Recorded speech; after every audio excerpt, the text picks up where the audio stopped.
Soon, a nationwide celebration ensued in the nation of Reborn.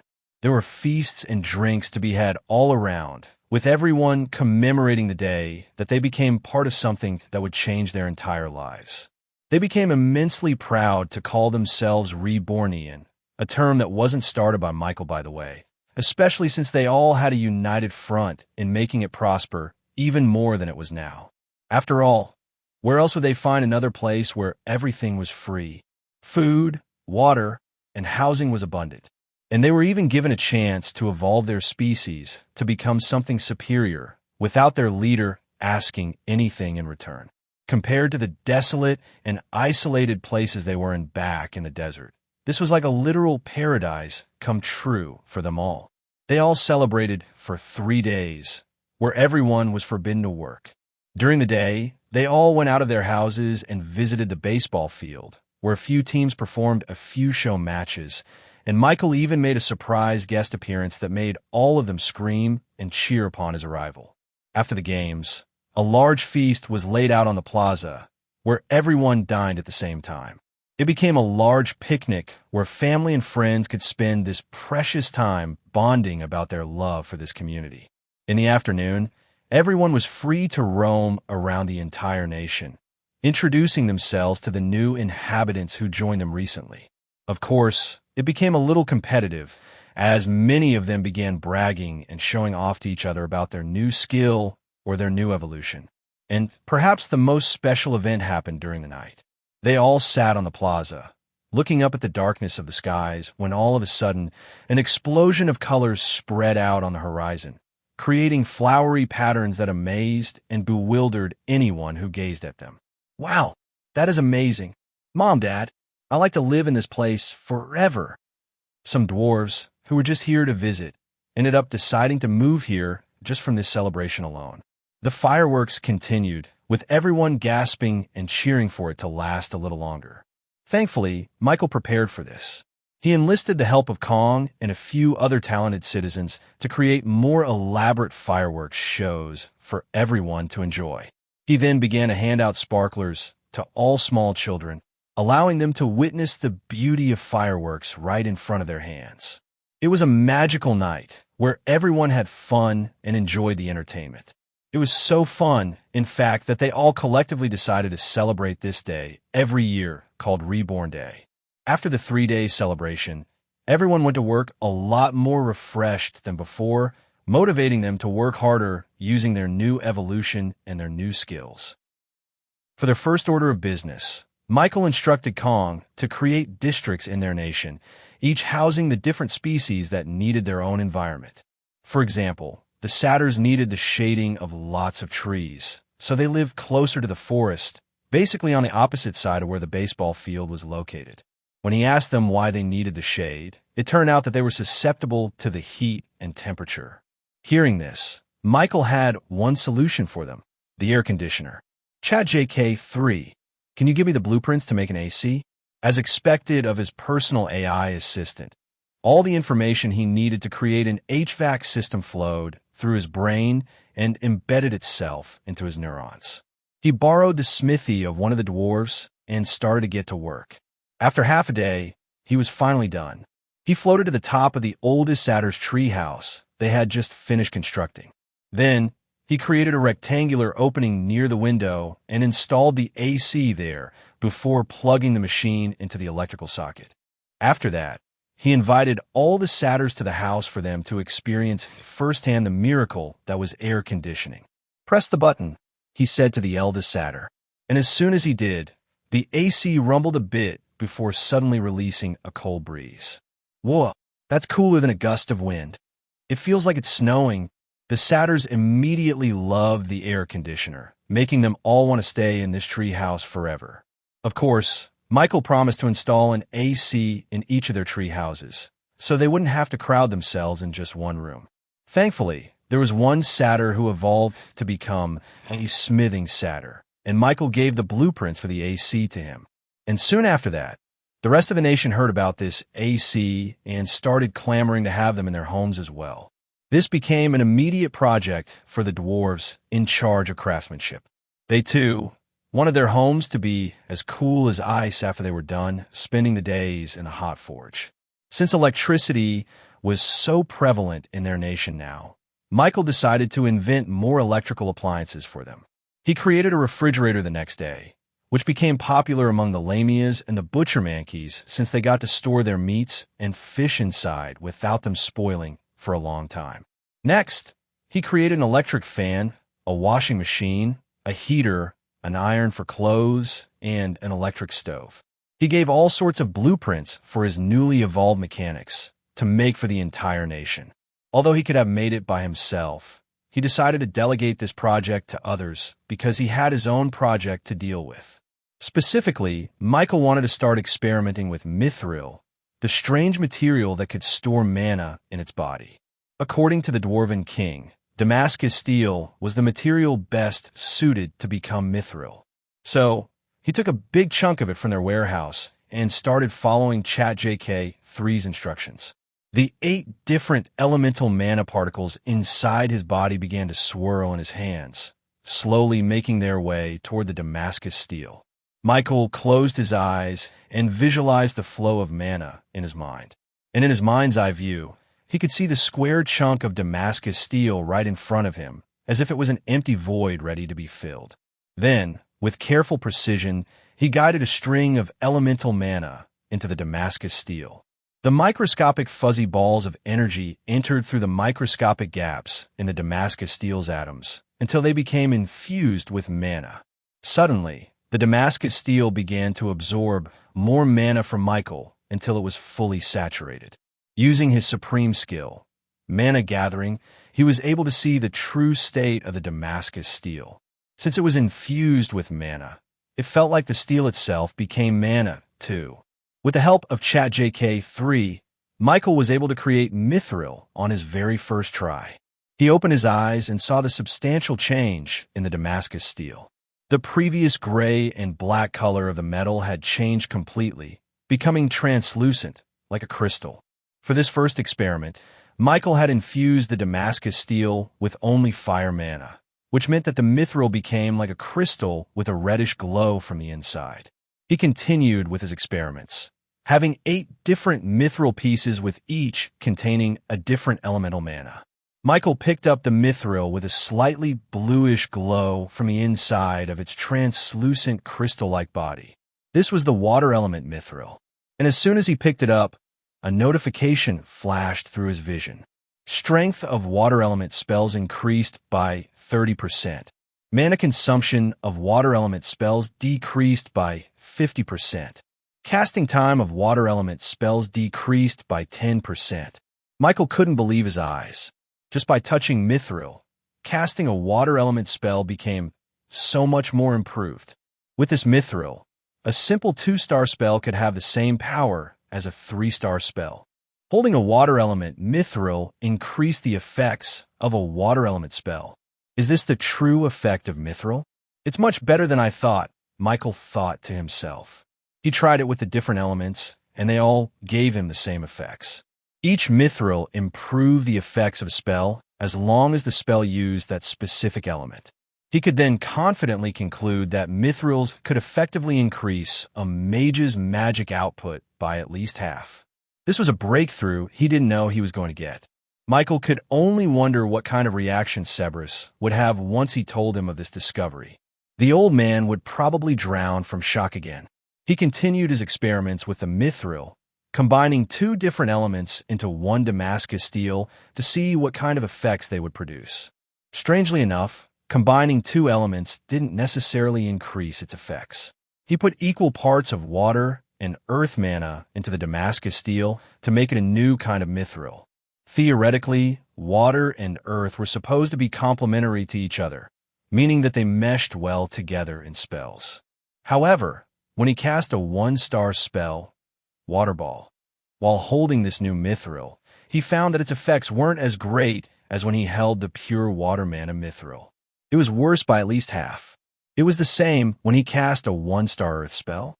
However, when he cast a 1-star spell called Muddy Quagmire, which needed both water and earth mana, the effects were a lot better than normal. From this, Michael could conclude that the combination of mana into mithril was only good if the spells being cast used those combinations of mana elements. Otherwise, it was better to just have one element into a mithril. And as he continued to experiment, he suddenly had an idea to put all elemental mana into one Damascus steel. He wanted to replicate the God Forge. That material was rich with all elements that coincided with each other without canceling each other out.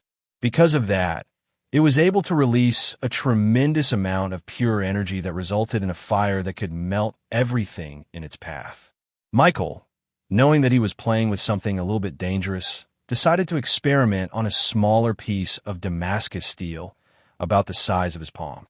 He pulled the elemental mana out of his cores and slowly instructed them to infuse into the Damascus steel. To be cautious, he put one element at a time. He infused it with fire mana, then water mana, then air mana, and so on and so forth.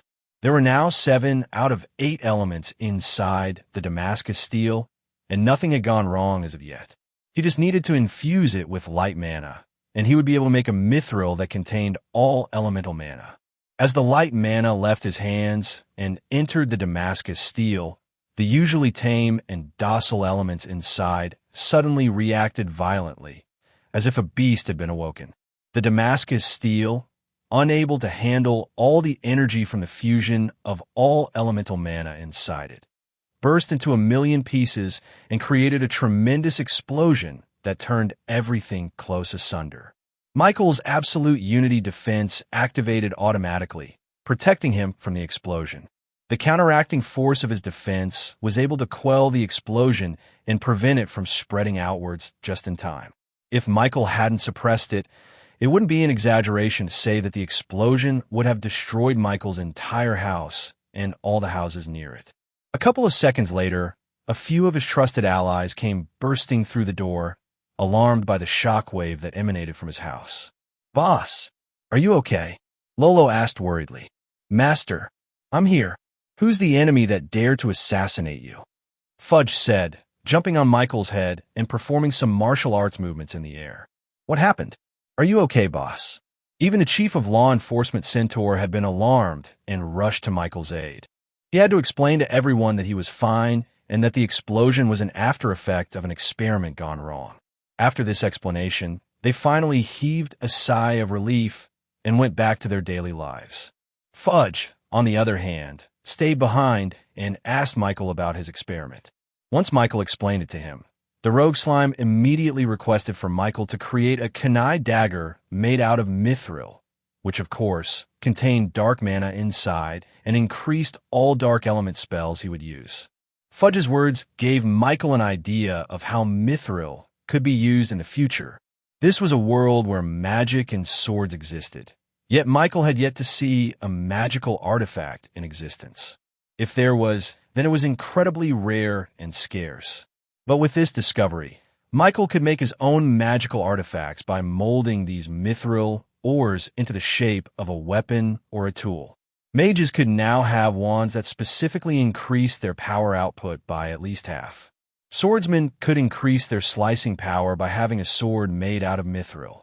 And even non-combative talents could increase their production by using mithril tools like rakes and hammers. The possibilities were endless. And with the abundance of Damascus steel they had now because of their cooperation with the Dwarven Kingdom, the nation of Reborn could have all the magical artifacts they would need. With this in mind, Michael immediately wanted to start teaching the dwarves and other blacksmiths in their nation how to create their own mithril. But that was a job for another day. For now, Michael wanted to finish his experiments with the mithril to make sure that the dwarves wouldn't accidentally blow themselves up because they used the wrong combination of elements in the Damascus steel. He continued to make combinations of different elements into the Damascus steel, and they all acted the same way Michael expected. For example, using 7 out of the 8 elements to make mithril showed no explosive reactions. This mithril, just like the others, was only effective if the spell also needed to use the 7 elements to be cast. The only thing left to try out was the combination of all 8 elements. Although it resulted in a very dangerous explosion the last time, Michael felt as if he could have prevented that entirely if he just found the right circumstances. Theoretically, this should work. After all, the elements in his body weren't causing him to explode. So, there was a way to make them all coexist without them reacting violently. He just needed to experiment more. ChatJK3, do you think that if I make the material smaller, it won't explode? From your experiments, the quantity of elements inside the mithril correlated with the intensity of the explosion. This could mean that if you put a small number of elements in a small enough container, it could make them docile enough to coexist with each other.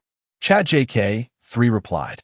Michael picked out a fingernail-sized Damascus steel from his storage and tried it out. After putting in the 7 elements inside, everything looked normal.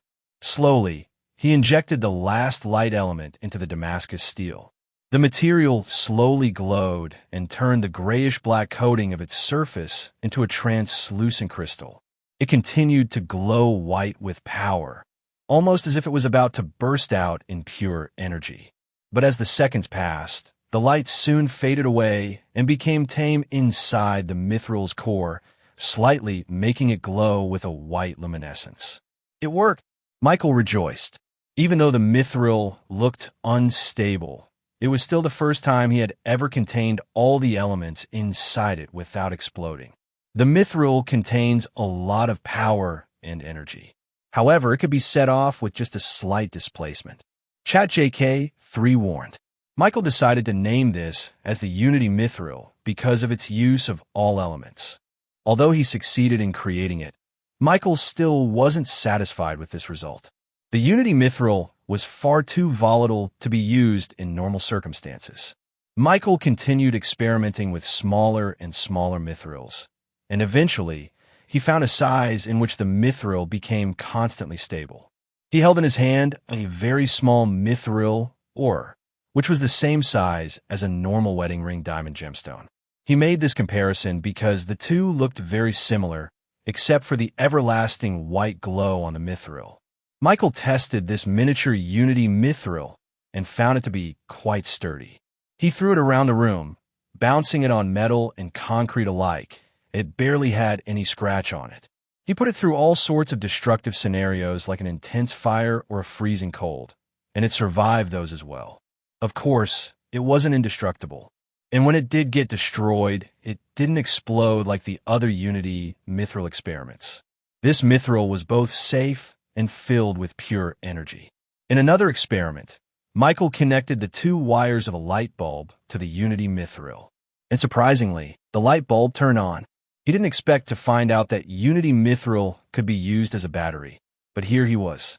From his estimation, it seemed as if the light bulb could be powered forever using this small mithril.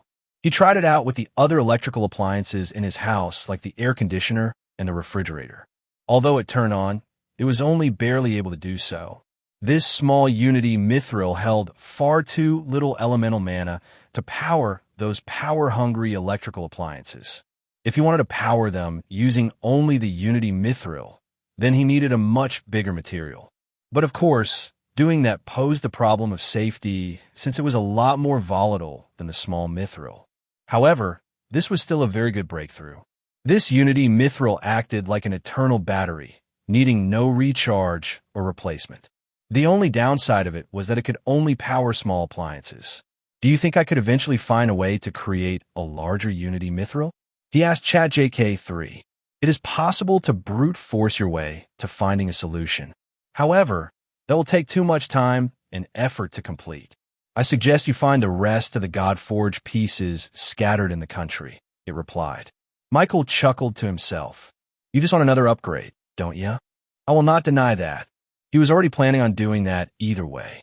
After all, the improvement he got with each software upgrade had been incredible so far. He didn't want to stop. He craved for more. Michael began to implement mithril into the nation, gathering each citizen once again to ask them what kind of weapon or tool they would want to be made. They were all incredibly surprised by this. After all, it hadn't been that long since Michael evolved them each one by one. Even though he didn't look tired, the citizens knew that doing that for too long must have taken a lot out of him. But still, Michael kept going. Since he was the only one who could make mithril for now, he took it upon himself to personally craft a mithril tool or weapon for his citizens. This endeared him to his citizens more, vowing themselves to work even harder to repay all the things that Michael had given them. The group of engineers, led by Kong, each chose a tool that suited their jobs best. Some chose a regular ruler, some chose a hard hat, and some chose a pencil so that they could easily take it anywhere they went. The farmers wanted rakes, shovels, and scythes, while most of the dwarves wanted hammers and anvils. As everyone got their hands on a mithril artifact, they found that their productivity had gone up by at least twice more than before. The spells they cast to mold concrete into roads or to plant seeds in a field became much easier than before, even without improving their spells at all. They just had to hold the mithril artifact in their hands, and it would improve their skills tremendously. Because of this, there was more beer produced daily, there were more houses built every week, and everyone could finally get an air conditioner and a refrigerator in their own homes. With the combination of their evolution, their new skills, and their new mithril artifact, everyone had become so adept at their jobs that they improved their work in every single aspect, wasting less time and resources while producing greater results. Michael was even able to assign them new work without overworking them. He spent about a week designing and creating a pocket watch, which was powered by the miniature Unity mithril. The dwarves and the other blacksmiths marveled at the circular, golden pocket watch in their hands and could only wonder how Michael could create such an intricate piece despite being so small. Everyone was already used to the town clock, so having a personal one in the palm of their hand sounded like a great improvement in their daily life. They no longer had to peek out of their windows to look at the clock tower in the middle of the nation. They could just look at their pocket watches. He instructed Kong to create another factory, with this one specifically made for producing pocket watches. He was planning on selling the pocket watch and the automobile at the same time. Michael hoped that unveiling and introducing these innovative and novel products into the human market would allow them to gain a lot of traction in the Queen's region. He and Castell had been planning on expanding the Reborn business into the Queen's region for a long time now. The only thing preventing them from doing it earlier was that the King's region and the Queen's region were separated by a very dangerous mountain range. This prevented them from transporting a lot of their bigger and heftier products to the rest of the country. But now that they had attained the cooperation of the Dwarven Kingdom, they could simply use their place to bypass the mountain range and reach the Queen's region without any problem. And since they were planning on creating a railway system to connect to the Dwarven Kingdom, the transportation of their products would become so much easier than before. Michael could finally bring the plumbing system, the automobile, and concrete to the Queen's region. So right now, Michael was stockpiling a lot of products in their nation that would someday be transported to the Queen's region to be sold. As for the magic artifact, Michael was still debating on when he should unveil it to the world. At the very least, he wouldn't want to unveil it before the dwarves learned to make mithril by themselves. If he introduced the mithril artifact so soon, then he would be forced to work on it by himself since he was the only one who could make it. Once the dwarves and the blacksmiths of this nation were able to efficiently manufacture large amounts of mithril, only then would he pay a visit to his old friend Cerberus Augendor. As the Tower Master, he must be knowledgeable enough to know the value of the mithril artifacts. And so, the days passed, and everyone was hard at work. The trolls worked on the railway system, laying down the trackway and making sure that they led straight to the Dwarven Kingdom. The production-type mankeys and satyrs worked parallel to the trolls, working on creating the concrete road connecting the two territories. The centaurs made a temporary guardhouse alongside the railway and the road, making sure the construction was going well and there weren't any complications happening. Michael also created a walkie-talkie for them, so that they would still be able to communicate so far away from the nation. Of course, it was powered by the Unity mithril, so it didn't run out of battery. Meanwhile, the dwarves like Thrain, who evolved into ancient dwarves, worked hard on practicing their creation of mithril. The factories creating the Reborn Company products were also hard at work, producing loads and loads of units to be transferred and sold by Castell. The engineers worked hard on upgrading the steam turbine to produce more electricity. After it was done, then they could finally connect it to the Dwarven Kingdom and provide them with power. Several hundred feet above the steam turbine, gray clouds were soaking up all the smoke being produced by the generator and the factories. The mutated bacteria cloud seedling that the Dwarven King gave him was growing slowly, feeding on smoke and slowly producing more elemental mana for the entire territory. Everything was going well within the nation of Reborn. A few months later, Michael's 11th birthday had finally come. This meant that he had officially been in the Parched Lands for 1 year. Michael didn't even feel the time pass by. It felt like only a few weeks had passed, and yet he was already 11 years old. This meant that the 1-year buffer had finally passed, and his parents could finally visit him in the Parched Lands. He couldn't wait to show them everything that he had built in the desert, which most people called a desolate wasteland. But now, he was able to make a paradise for more than 5,000 demi-humans. Although he kept them up to date with what he was doing, seeing it themselves was a different experience entirely. He wanted them to be immersed in the culture that had been cultivated in this place, as well as the camaraderie built between each and every one of its citizens. He agreed with them that he would pick them up tomorrow morning using the automobile. Thankfully, the highway road that connected the King's region to the Parched Lands was already finished. He could go to the Vanderbilt estate in less than 3 days, making the trip much easier than before. He would go back to Kingsbridge City tomorrow, but for now, Michael wanted to look at the state of the nation. "Boss, Kong is asking for you to visit the train station," Fudge reported, briefly stepping out of his shadow. "Thanks, Fudge. Tell him I'll be right there in a few minutes," he replied. Coincidentally, his birthday fell right on top of the rail system, finally starting its operation. Using the blueprint from ChatJK3, Michael, Kong, and the other engineers in the nation pooled their efforts together to create a working train that used a steam engine. They had finally finished the last safety check for the train station just earlier today, and were now just waiting for Michael to have the honor of officially turning it on for the first time. Michael descended into his own shadow and reappeared in the train station they had built on the outskirts of the nation. He landed on the platform, with the building made out of metal and the ground made out of concrete. He had the new train on his right side and a crowd of excited spectators on the left. This unveiling of the train station was a very anticipated time for the whole nation, especially for the dwarves, since they could finally visit their homeland in just under a day of travel. "Please pull the horn, boss. Everyone's excited to see the train up and running," Kong said enthusiastically. Everyone cheered and shouted. Michael, not wanting to disappoint them, immediately walked over to the conductor of the train and pulled the string on the roof. Choo! Choo! As soon as the horn blared, the engine started to rumble as it supplied power to the train. Soon enough, the wheels started turning, getting faster and faster as the seconds passed. It wasn't long before the train picked up speed and began to race through the tracks, almost disappearing into the horizon. "Whoa, that's faster than a bird," a kid shouted. "As expected of our boss. Only he can create such a miraculous machine," they all cheered. Now that the train was up and running, the trade and commerce between the Reborn Nation and the Dwarven Kingdom had reached greater heights. The dwarves bought all the product from the Reborn Company using precious metals and gems as compensation. Their large shipment of raw materials fueled the production of the factories in the nation, leading to more products and more profits.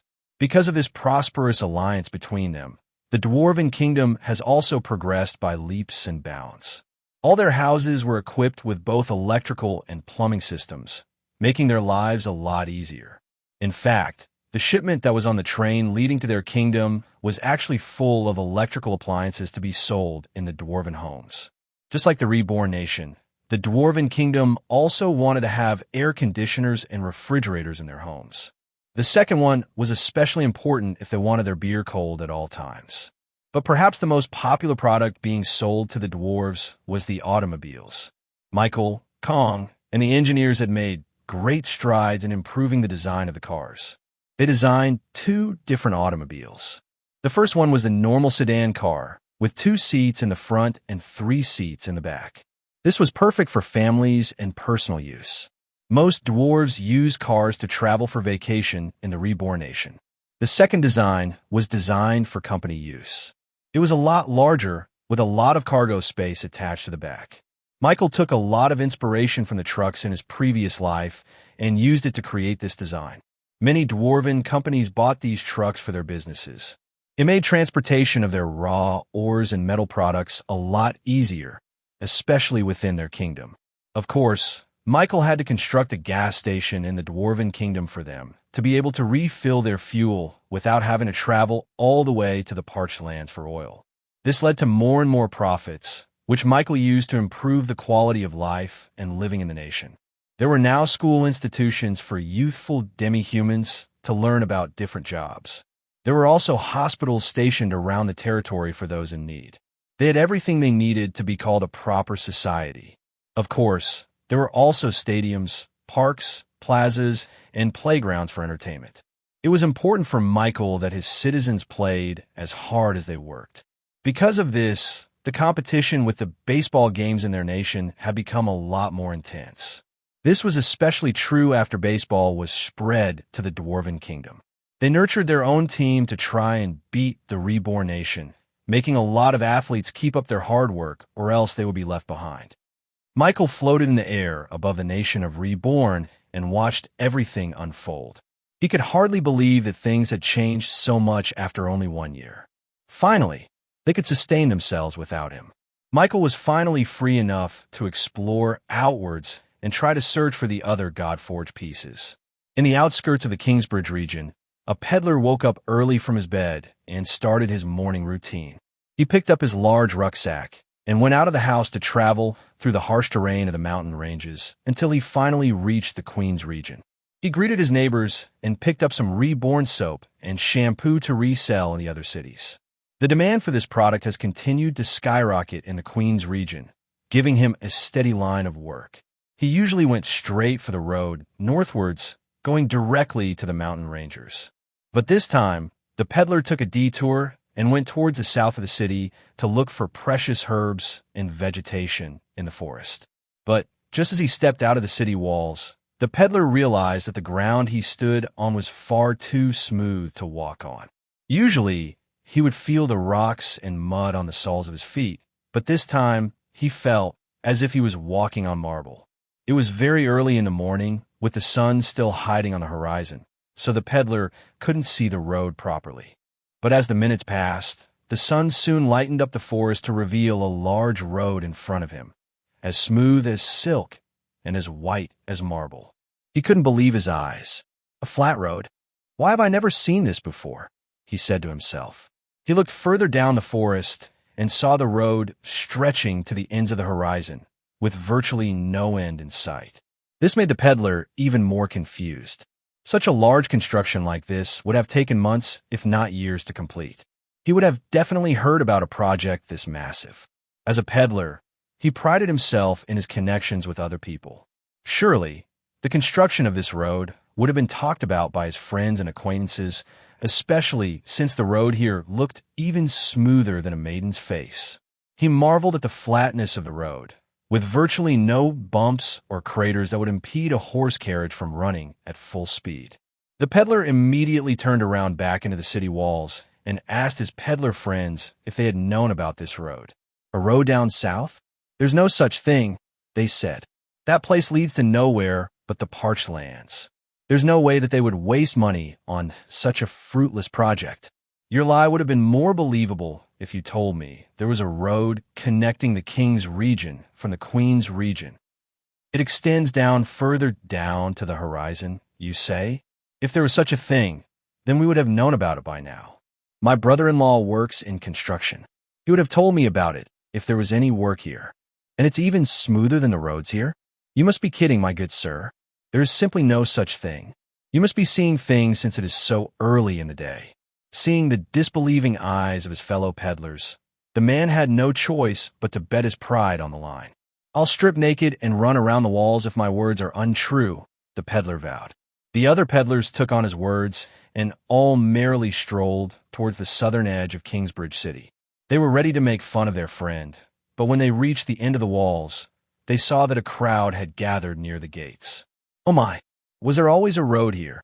I live just a few blocks away from here, and I've never seen such a road before, they gossiped. The peddlers all pushed through the curious citizens and saw the beautiful white concrete road for themselves. They gasped as they felt the solidness of the ground. It's true, they muttered to themselves. Soon enough, as more and more people discovered this road, the news of this mysterious new pavement spread all around Kingsbridge City. Everyone went out of their way to visit the southern edge of the walls just to see this strange new road. Usually, nobody visited this place because it only led to the parched lands, which was a desolate desert with nothing valuable inside it. People started walking on the roads, trying to find where it led, but they quickly found out that the road extended far beyond what they could walk with their own feet. So, horse carriages were brought into play. The peddlers all brought their own rides to find the ends of this mysterious road. As they rode down this path, they noticed the complete contrast between this road and all the roads they had ever set foot on before. This road was so stable to ride through that they could even pour water in a cup without spilling. This only increased their curiosity as to who and how they created this road. After about a day's worth of travel, they caught themselves in a split in the road. To the right was a path that led deeper towards the parched lands, while the other one led towards the boundary between the King's and Queen's region, where the harsh mountain ranges and the infamous Dwarven Kingdom were located. The peddlers, feeling as if they were on the verge of discovering something amazing, sped up their horses and followed the road. They continued to ride until they finally saw, on the horizon, where the road led towards. And it was none other than the Dwarven Kingdom. Immediately, all sorts of ideas flashed through their heads. Could the dwarves have constructed this road? After all, only they had the craftsmanship to create a road so smooth. However, this didn't make sense once they thought of the dwarves' reputation to close themselves off from humans. They wouldn't have built a road that connected the two territories if they wanted to keep themselves isolated. They continued towards the Dwarven Kingdom in search of an answer, until finally, a group of Dwarven guards approached their group. You humans do not bear the symbol for the Reborn Company. You are not permitted to enter our territory. The peddlers looked at each other just to make sure that they all heard the same thing. They knew that the dwarves were going to deny them entry to their kingdom. They already expected it, because in the thousands of years of history they had in this country, they had never let a human inside the walls of their kingdom. However, they would have never expected the reason for their denial was because they didn't bear the Reborn Company's symbol on their carriage. Reborn Company? Good dwarf, sir. Did you say the Reborn Company? The peddler asked, scratching his ear just to make sure he was hearing it right. The dwarf nodded his head confidently in return. Yes, unless you have the official emblem of the Reborn Company, then you can't enter this premises. Judging by their words, they made it seem like being affiliated with the Reborn Company allowed them an exception to enter the Dwarven Kingdom. But that was impossible, right? After all, the Reborn Company was a human-owned business operated by humans. There was no way that the xenophobic dwarves would willingly let the humans spread their business into their kingdom. Just then, one of the peddlers looked around the forestry and noticed that their walls were standing tall, with virtually no scratch on them. Wait a minute. How did your walls come out unscathed from the landslide? He asked. Seeing pristine walls surrounding the Dwarven Kingdom surprised the peddler, who expected to see a half-built wall under construction. After all, it had only been a few months. Even the mountain ranges between the Queen's and King's region were still under renovation because of the landslide, with plenty of roads still blocked by uprooted trees and boulders. And from what they heard about, the Dwarven Kingdom was very much affected by this landslide, destroying their walls and their villages into mere rubble. The peddler even saw the aftermath of the natural disaster himself when he tried to visit this place right after the landslide. He saw nothing but destruction then. But now, the dwarves were somehow able to completely reconstruct their numerous layers of walls in just a few months. They knew the dwarves were good at construction, but they didn't think they were this good. We did not build those walls, the dwarves confessed. Those walls were constructed with the help of the Reborn Company. Seeing the jaws of the humans slacked wide open, the dwarf laughed to himself. Ha ha ha, aren't they amazing? Believe it or not, they rebuilt our walls in just a month and a half, the dwarf bragged. The peddlers were already amazed at the fact that the dwarves let a human do their construction for them, but even more so when they found out how fast they built the walls. Building these tall walls in just under 2 months. I'm sorry, but that simply isn't possible. The dwarf didn't argue with them any longer, because even if he explained the truth to them, they would find it hard to believe no matter what. Do you see the road that you're standing on right now? The dwarf asked. Reborn is responsible for creating this road connecting to the human territories. Finally, the peddlers had their answer as to who constructed this long-spanning flat road. They just couldn't believe that it was the Reborn company who created it. And just as they were trying to process this information, they suddenly heard a rumbling sound in front of them. When they looked up, they saw strange rectangular and box-shaped carriages that exited the walls of the Dwarven Kingdom. The first weird thing they noticed from this was that the carriages had no horses pulling them forward. Yet, the carriages still moved with speed and power, as if they had 4 horses on the harness. However, their surprise was quickly redirected when they noticed the emblem stamped in gold on the side of the vehicle. There was an intricate and elaborate letter R on the horseless carriage. The peddlers immediately recognized this symbol. How could they not? The soaps, shampoos, and chessboards that they were all so familiar with had this bearing on its body as well. This was a property of the Reborn company. It seemed that the dwarves' words were true. Only carriages with the Reborn company symbol could enter their territory. But perhaps that wasn't the most shocking thing that the peddlers saw. Behind the horseless carriages was a big container being hauled, so filled with materials that it was almost overflowing at the top of the container. Because of this, the peddlers were able to sneak a peek into what the Reborn company was hauling out of the Dwarven Kingdom. Most of what they could see was a combination of precious metals like aluminium, copper, and steel. However, what most surprised them was the appearance of a black and gray material that they had seen only once in their life. But even then, they wouldn't mistake it for anything else because of how precious and rare this material was. Those were the Damascus steel that the dwarves were so famous for. As peddlers, they knew just how rare this material was. Because of the Dwarven Kingdom's policy of rejecting business from outsiders, humans could only obtain very small pieces of Damascus steel from the black market. It was already a good haul if they could get a few kilograms of this stuff once every few years. But from their estimation, the Damascus steel in those carriages almost weighed a ton.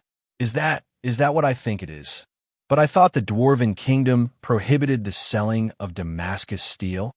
The dwarf scoffed. Yes, we still prohibit other humans from buying Damascus steel. But the Reborn company is different. They are a friend and an ally to our kingdom. They can buy all the Damascus steel from our mines, and we will gladly sell it to them, the dwarf explained. The peddlers couldn't help but stare at their symbol on those carriages. They couldn't believe that the Reborn company was able to do something that no human had ever done in forever.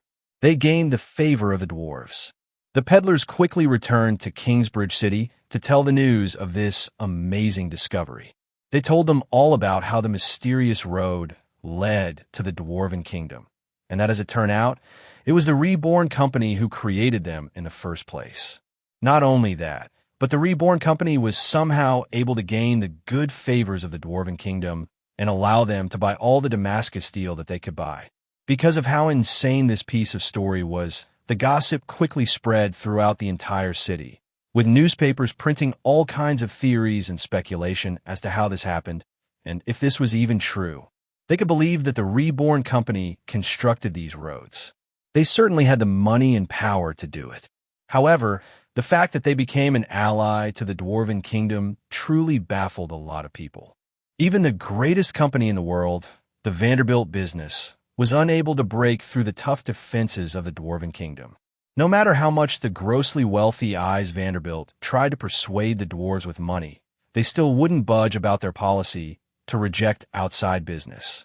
All other nations and kingdoms tried their hand as well, but to no avail.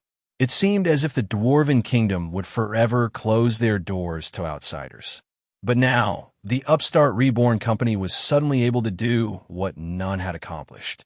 Although the citizens of Kingsbridge City loved the innovative company, they simply couldn't believe this news unless they saw it for themselves.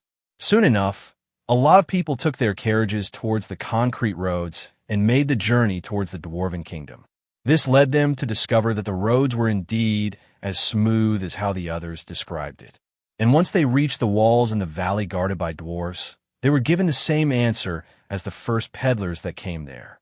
No one could enter unless they had the symbol of the Reborn company on their carriages. They returned to Kingsbridge City to spread this news. And it didn't just end there. The entire King's region soon became aware of the fact that the Reborn company was the only business that could offer them something that no one could. They could get Damascus steel from them. So, all Reborn company buildings and offices scattered around the territories in the King's region, including the main office in Kingsbridge City, were crowded with a lot of people asking if the stories were indeed true. A lot of royalties and wealthy people began to send Castell a lot of letters stating their intent to buy Damascus steel from their company at a very high price. But no matter how many people bothered the offices, the Reborn company made no statement and continued to remain silent. That was until today, when all of their preparations had finally been completed. Castell looked down the window of her office and saw a lot of people crowding themselves in front of their company building. "Young master, we're ready on our side," she said to the shadow on her feet. "Good. You already know what to do, so I won't bother you any longer. Show them what concrete can do. Good luck," Michael said, with his voice being transmitted all the way over from the nation of Reborn. Behind Michael was an entire fleet of automobiles, ready to be dispatched towards the King's region, where all the Reborn offices spread around the different territories would simultaneously announce the unveiling of their new product, the concrete. After they have fully shown the potential of concrete, Michael would then announce their biggest product as of yet, the automobiles. Back at Kingsbridge City, Castell nodded to her assistant by the door, telling her that it was time. With her instruction, the doors to the Reborn company buildings had finally been opened, surprising all of the people clamoring to get inside.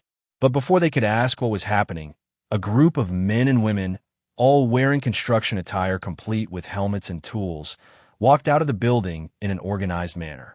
These workers quickly walked towards the empty plot of land right in front of their building. And without further ado, the construction workers began to dig holes in the empty plot of land, as if they were creating the foundation for another building. What are they building? Why are they starting so late in the day? Wait, what's that strange gray liquid that they're pouring over there? The crowd watched as the workers began to pour concrete all over the foundation. However, they barely waited for another hour before the workers began to work again, installing pillars and walls surrounding the plot of land. So fast. What are they doing? How did that strange liquid harden so fast? It's only been a few hours. The news quickly spread about this publicity stunt, with more and more people taking a peek at the construction. When did they create this building here? Yesterday. Yesterday? Yes, I've been here all the time and saw them build this in just under one day. As the day came to a close, the construction workers finally put the finishing touches onto the building. There were now hundreds of spectators watching the whole construction unfold with awe and shock written all over their faces. "It's finished," the construction workers said, eliciting gasps from the crowd. They could hardly believe it. So, to prove that everything was solid, the construction workers invited people to step foot into the building, showing them that even the second floor was as solid as a rock. By now, the entire Kingsbridge City had heard of this miraculous building that was built in just under one day. Not only that, the material used to create this building looked similar to the material used on the mysterious roads. After everything was over, Castell came out of the building and announced to everyone about the unveiling of their newest product. "Greetings. What you have seen is the power of concrete. We can help you construct a building in just under one day. We can help you create a towering wall in under a week. And we can create a road that spans the whole city in just under 1 month. If you want to buy concrete for yourselves, then you are welcome to place your orders in our company." Before she even finished speaking, the crowd began to push themselves into the office to reserve one for themselves. After all, anyone would be tempted by the prospect of building a house in just under one day. Most of the purchases of concrete came from businesses that dealt with construction. Those companies bought concrete in bulk, requesting houses full of concrete liquid for their own use. However, even a normal farmer or business owner wanted to buy some concrete as well. With how easy and fast construction could be using concrete, the farmers could build shacks and barns by themselves and waste no money having them constructed by someone else. Meanwhile, businessmen immediately reserved a batch for themselves as well, because concrete could allow them to expand their companies faster and cheaper. When can we expect the order of our concrete? I need it this month. We'll pick them up ourselves. Where's your warehouse located? Castell addressed their concerns with a smile. Do not worry, dear customers. If you order a batch of concrete today, then we will deliver your batch directly to your location, she said with confidence in her voice. This left the crowd confused and wondering how that would be possible. But just then, they suddenly heard a rumbling sound coming from the road to the walls. Everyone's eyes widened as they saw box-like vehicles running through the streets without a single horse pushing them forward. The horse carriages strolling through the streets couldn't help but stand aside as the automobiles rolled past them, startling the horses into submission. What are those? They look like carriages, but it's too different. Is it using magic to move? Castell waited as the first line of automobile trucks stopped right in front of the Reborn Company office, making the crowd of spectators move backward to make way for these strange vehicles. Finally, the hobmankeys and the dwarves stepped out of the vehicles and started to unload the main ingredients of the concrete, mainly cement, sand, and aggregates into their storage warehouse behind the office. To store concrete for a long time, it was better to let it remain in its powder form and only mix it once it was needed. Castell then began to instruct the Rebornians to deliver the batch of concrete to the customer's direct location, delivering it all over Kingsbridge City. This little stunt was like hitting two birds with one stone. For one, they were showing everyone how fast they could deliver cement anywhere they wanted. And second, they were showcasing the full use of automobiles, creating a lot of intrigue and curiosity as the cars drove all around the city. And the best part was that this was happening all over the territories in the King's region. Whether they be a small village in the countryside or a big city near the Queen's region, every Reborn office showcased both their new products, the concrete and the automobiles. Castell didn't even have to catch the attention of customers. They willingly entered their offices to ask about the strange horseless carriages that they used to deliver concrete all over the city. Once it was spread out that the cars needed no magic nor horses to work, it gathered a lot of gossip and conversations about the Reborn Company's newest inventions. But perhaps things picked up only when people realized how fast automobiles were compared to horse carriages. For example, soon after automobiles were introduced into the city, Castell immediately started service that allowed people to hitch a ride to a faraway place, just like how long-ride carriages were used to shuttle a lot of people out of the territory.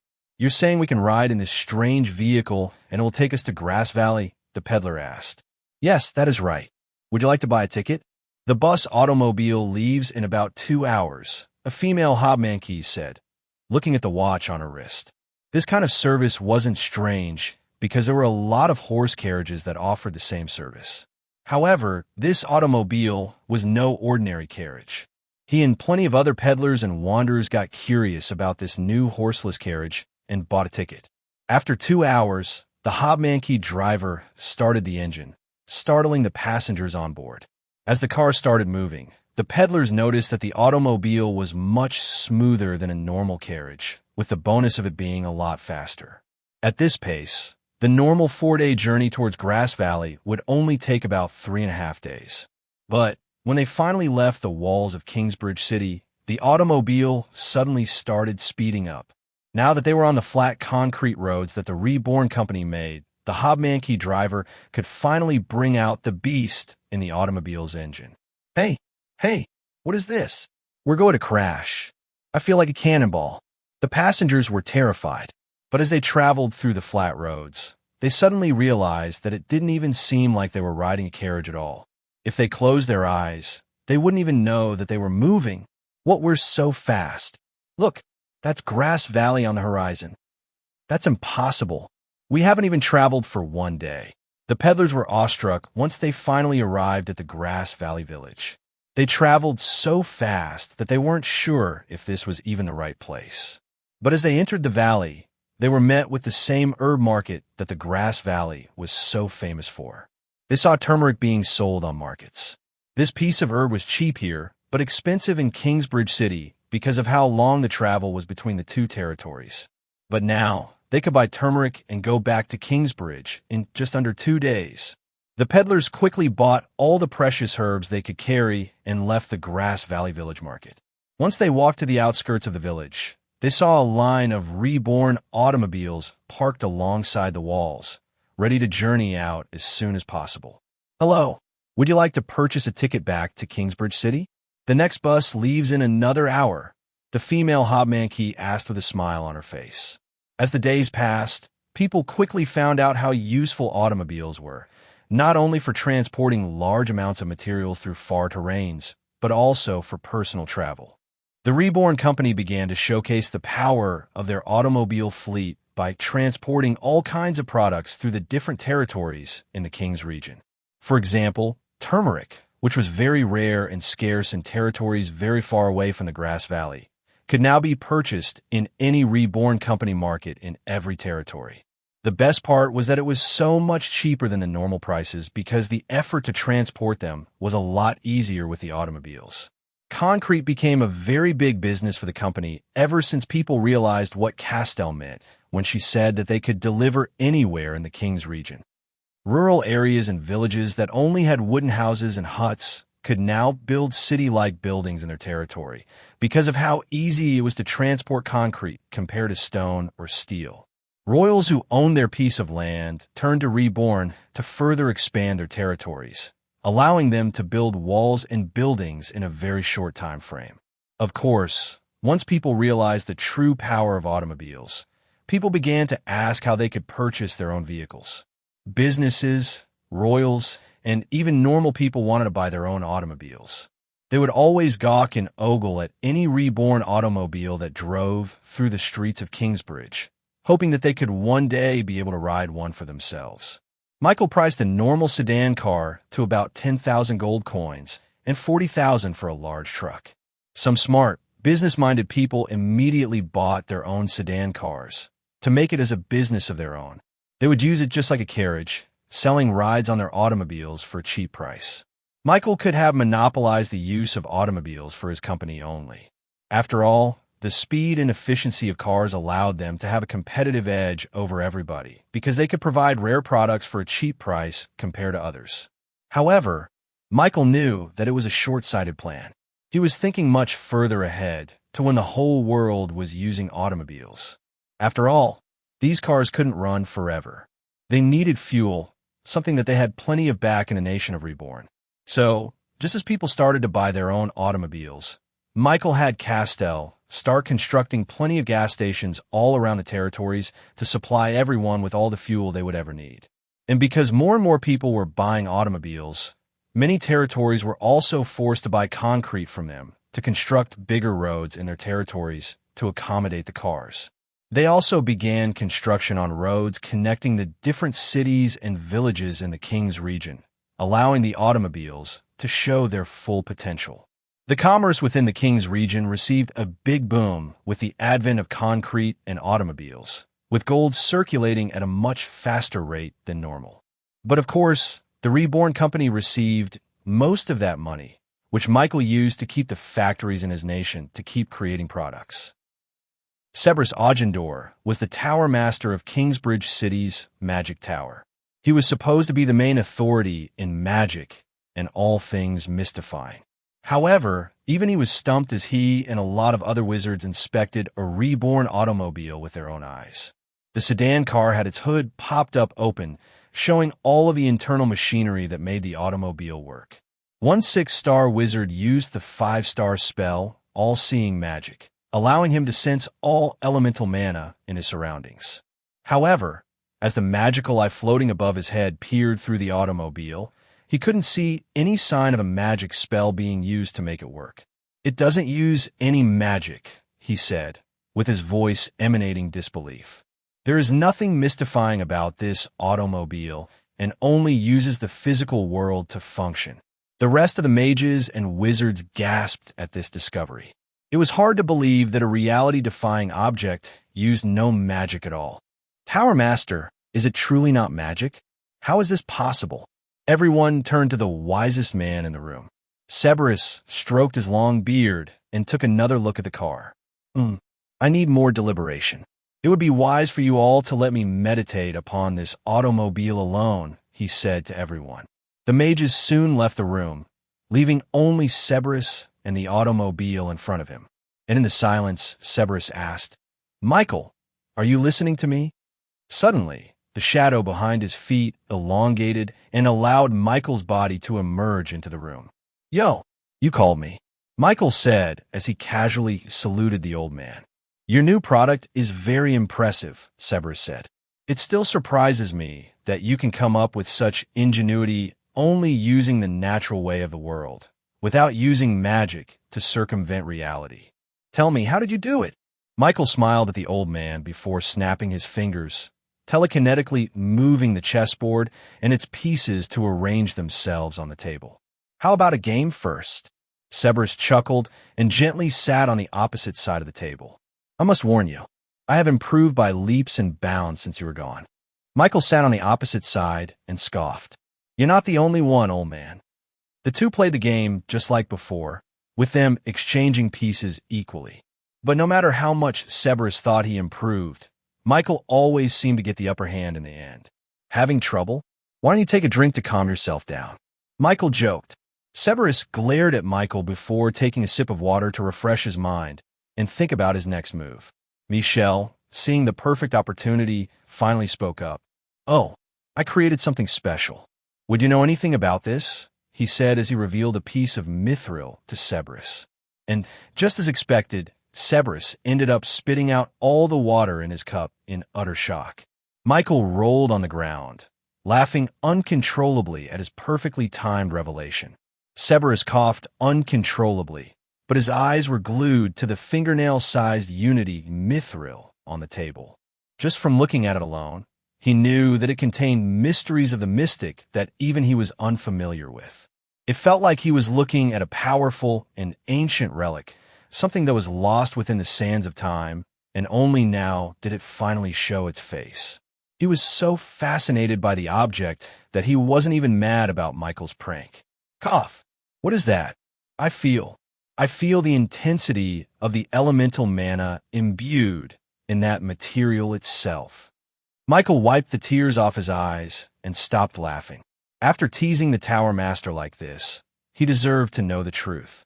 He picked up the Unity Mithril and threw it to Cerberus, making the white-bearded old man panic and juggle the Mithril in the air a couple of times before catching it with his robe. "It's something I discovered after visiting the Dwarven Kingdom. According to them, this material is called Mithril," Cerberus uttered, finishing Michael's sentence. As a prestigious member of the Guild of Arcana, the organization in charge of everything magic-related in the world, Cerberus was privy to a lot of ancient information about the history of the world and the world before the current era. And if there was one thing missing from today that was prevalent in the ancient days, then it was the presence of mithril. It was written by scholars that mithril was the material that allowed the dwarves to build constructs that turned fiction into reality. But due to some unknown circumstances, the ancient dwarves lost the ability to make mithril forever. So, it was true that you persuaded the dwarves to open up their walls to you. I don't know how you were able to do that, but it's even more unbelievable to see that you were able to recreate mithril. The top scholars and wizards in the Guild of Arcana spent the majority of their time researching and experimenting to find ways to recreate mithril, but to no avail. Yet, Michael was able to do it. It had only been a year since Cerberus saw Michael, but it seemed that he had already forgotten how much of a monstrous genius the kid was. And perhaps, even now, he was still underestimating him. But there's something different with this mithril. Why is it glowing with different colors? The records state that mithrils only have 1 or 2 colors, Cerberus said as he put the Unity mithril near his eyes. "Ah, that's different. You know that I can control all 8 elements, right?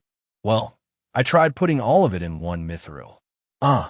Severus almost forgot the fact that Michael was a once-in-a-million savant of the mystic arts with multi-elemental mastery over every mana in the natural world.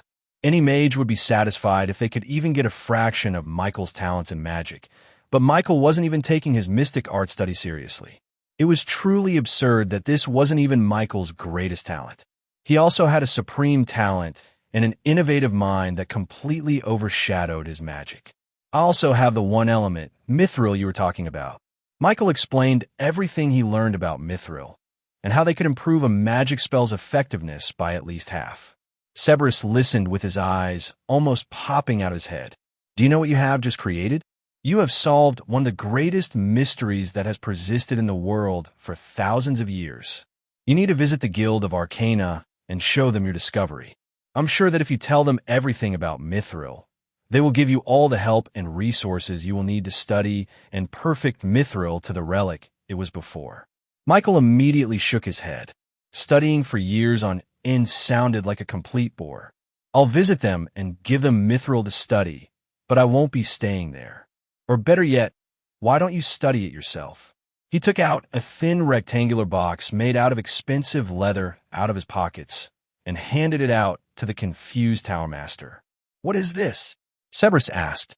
Open it up. Severus took the box and lifted the lid, showing a metallic wand, made mostly out of pure Damascus steel. However, there seemed to be a bulbous red, glowing gem embedded near the wand's handle. I know you specialize in fire spells, so I made this wand for you with a fire element mithril installed inside. The old man gently picked up the wand from the box and held it in his hands. And immediately, he could feel the energy of the fire mithril resonating with his cores, improving the purity of his mana just from touching this relic alone. Severus knew this was the object that could help him break through to the 9-star realm. I don't know how to thank you. The value of this mithril artifact is not something that I can repay, Severus said genuinely. Michael waved off the old man's concern. Don't act like that. We're friends. Of course I'm going to give you your own mithril artifact. Severus looked at Michael with a thankful gaze.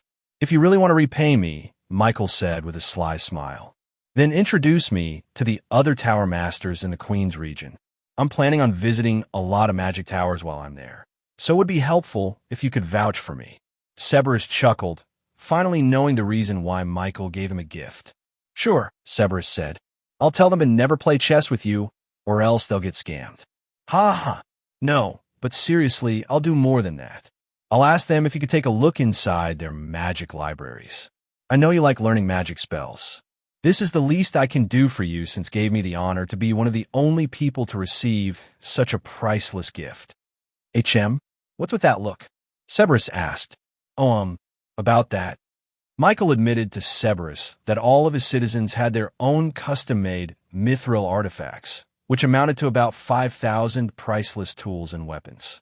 What do you mean you have thousands of mithril artifacts? You mean to tell me you created all of those by yourself? Severus asked calmly. Michael, as usual, shrugged his shoulders. Well, I made the first 1,000 or so. The others were made by my artisans. Severus shook his head, as if he had just experienced whiplash. Your artisans? There are other people who can create mithril aside from you. Severus thought that Michael was the only one who could create mithril artifacts. After all, he was the only one who had the unique skills and knowledge to make it. Yeah, Michael replied casually. I taught some of my talented citizens how to make mithril themselves. After all, I'm planning on selling artifacts in the future. Unfortunately, their rate of production is still far too slow to be sold in bulk like the automobiles. But we can probably sell some custom-made products if they order from us. The Tower Master didn't know how to feel about this. Michael treated the precious, ancient, and powerful mithril relic as if it were just another one of his innovative products. Scholars and archaeologists treated any piece of mithril relic they found like a national treasure, even if it was broken beyond repair or just a small shard piece. Yet Michael had a complete abundance of it that he was willing to sell some of them as a product of his company. Severus could only imagine how they would feel once they knew what Michael was planning. They would surely vomit blood. Some of my artisans are here. Do you want to meet them and see how they make mithril from scratch? Michael asked. The Tower Master could only laugh at the absurdity of the situation. A lot of greedy people would have treated mithril as a secret to be kept even beyond the grave. But Michael had no intention of keeping it for himself. Instead, he wanted to work on making the mithril artifacts accessible to everyone, to where anyone could buy a magical weapon even if they were not magically talented. He strived to create a world where everyone was given the chance to become the best they could be. Many people would have asked Michael why he would want a world where everyone was special. After all, if everyone was special, then no one was. But Cerberus knew Michael well enough to know what his answer was going to be. He just wanted others to be as comfortable as he was. Plain and simple. About an hour later, 5 Rebornians arrived on the steps of the Magic Tower, garnering a lot of curious looks from the wizards and mages inside. There were 2 ancient dwarfs, a smithing mankey, a metallurgical satyr, and a metalworker troll. These demi-humans were part of the ones Michael deemed to be talented enough to learn mithril, known in the nation of Reborn as the mythical mithril men. Whenever a Rebornian needed a mithril artifact, or if they wanted to change their current artifacts, then they would have to request one of them to change it. Michael met them on the first floor and guided them up to the top floor. Boss, this is a nice tower. It feels good because it's full of mana. Why do humans have such little cores? Cerberus couldn't help but express his shock once he took a closer look at the demi-humans Michael brought. It was common knowledge that demi-humans were a species that weren't all that adept at magic. Compared to humans who bred talented individuals at a higher rate, demi-humans only had about a 1 in 1,000 chance of producing an individual capable of magic. Not only that, most, if not all, demi-human species had no concept of talent awakening at all. This allowed humans to become the superior species when it came to magic, all because of the talent awakening that God gave them. But somehow, these demi-humans showed signs of having immense aptitude in magic, even better than the geniuses in this magic tower. They have mastery in all elements too? Cerberus cried out. Michael had to explain his supreme skill and how he was able to impart a fraction of his skills to his allies. At this point, Cerberus wanted to cut ties with the Guild of Arcana and simply become one of Michael's allies for the chance to have the aptitude for all elements. You are seriously a cheat, you know that? Michael ignored the old man and asked his artisans to make 5 more mithril wands from scratch. He wanted to give it to the Magic Tower, mostly because he wanted to repay them for helping him out. Without the magic library, Michael wouldn't have been able to upgrade ChatJK 3 to what it was now. 5 wands coming up, they replied. They took out a fingernail-sized sample of Damascus steel and began injecting them with mana. Their faces scrunched up as they concentrated on their work. If they lose focus for even 1 second, then they could end up ruining the entire piece, turning the Damascus steel into a messed-up liquid that lost all its great properties. They had to guide the mana into the gaps in the atoms of the Damascus steel. If they put too little, it wouldn't stick to the material. If they put too much, then it could overload the steel and end up having an explosive reaction. Just a quick question, Michael whispered to Cerberus while the artisans worked. Your room has protective spells, right? Cerberus glared at Michael. Why? Is it going to explode? Michael shrugged. Maybe. Maybe? What do you mean? Boom. Before he could even complain to Michael, one of the ancient dwarves ended up putting too much fire mana into the Damascus steel, leading to a fiery explosion. Magic circles immediately appeared around the domed room, dissipating the explosive force before it could damage anything. But Cerberus wasn't worried about his room. He was more worried about the dwarf, who took that explosion head-on. Are you okay? He asked, with his voice slowly faltering as he saw a prismatic shield surrounding each of the demi-humans, negating the effects of the explosion. Whoa, you failed again? Haha, that's the 2nd time this week, the satyr teased the dwarf. Ugh, it's because I'm not used to this place, the dwarf said disappointingly, not even flinching at the explosion. Cerberus watched the demi-humans laugh and tease each other with levity, as if they were used to the explosion, as if they knew that they wouldn't get hurt by it at all. Michael, that's your absolute unity defense. Don't tell me they also have an impenetrable shield as a skill? Cerberus was absolutely gobsmacked to learn that all 5,000 of Michael's allies had the same impenetrable shield as him. After all, the absolute unity defense that Michael had was something that could defend against any and all kinds of spells. No matter what element it was, as long as it was not stronger than the wielder of the defense, then they wouldn't be affected by any spell. Yeah, they have it, Michael said matter-of-factly. But theirs is called the Lesser Unity Defense. It's a bit worse than mine. Since I'm a 4-star mage, any 4-star and below magic spell would not do anything to me. But for them, if they're a 4-star mage, then they can only protect themselves from spells that are 3-star and below. Michael explained it with a bit of a disappointed tone in his voice, as if it wasn't already one of the most powerful defenses in this world. Even the best defensive spells only protected against specific elements. For example, the Turtle Shell Chitin was a defense spell popular among fire mages because it gave them protection against water spells, a natural counter to fire mages. However, that spell had a weakness against earth spells. So, if they wanted to defend against earth spells, then they would have to learn another defensive spell to counter that. Of course, mages couldn't learn too many defensive spells, or else they wouldn't have enough time to learn their offensive spells. So, even the lesser unity defense that Michael was so disappointed by was already something even better than the defenses of high-level mages like Cerberus. It was also a skill, not a spell, which meant that they didn't need any mana to cast their impenetrable defense. It was like a second skin, always present, always protecting them without a limit. Cerberus finally understood why the Dwarven Kingdom allied with Michael. After all, these demi-humans were the non-combative type, yet they were already a force to be reckoned with just by themselves. One would need tremendous amounts of force just to break through their innate defenses. It was a terrifying thought to think of the time when Michael would gather an entire army for himself, each having the ability to deter any magic spells just through their normal defenses alone. They were resistant against all elemental spells while also having the ability to cast any type of elemental spell. His army could charge through a tightly guarded territory and still come out unscathed, all without using any of their spells or other abilities. That was how powerful their defenses were. It was a smart decision for the dwarves to ally themselves with Michael so early on. Cerberus never really put much thought into the nation that Michael built over in the Parched Lands. But now that he saw a glimpse of their potential, he couldn't help but be glad that he became friends with Michael. It seemed that the rumor was true. Those who obtain a supreme skill would end up ruling the world or changing it entirely. He was thankful that Michael was a good guy. If he had gone the complete opposite route, he could easily lay waste upon this earth if he wanted to. Cerberus shuddered at the thought. A few hours later, the demi-humans finally finished the 5 mithril artifact wands that Michael requested.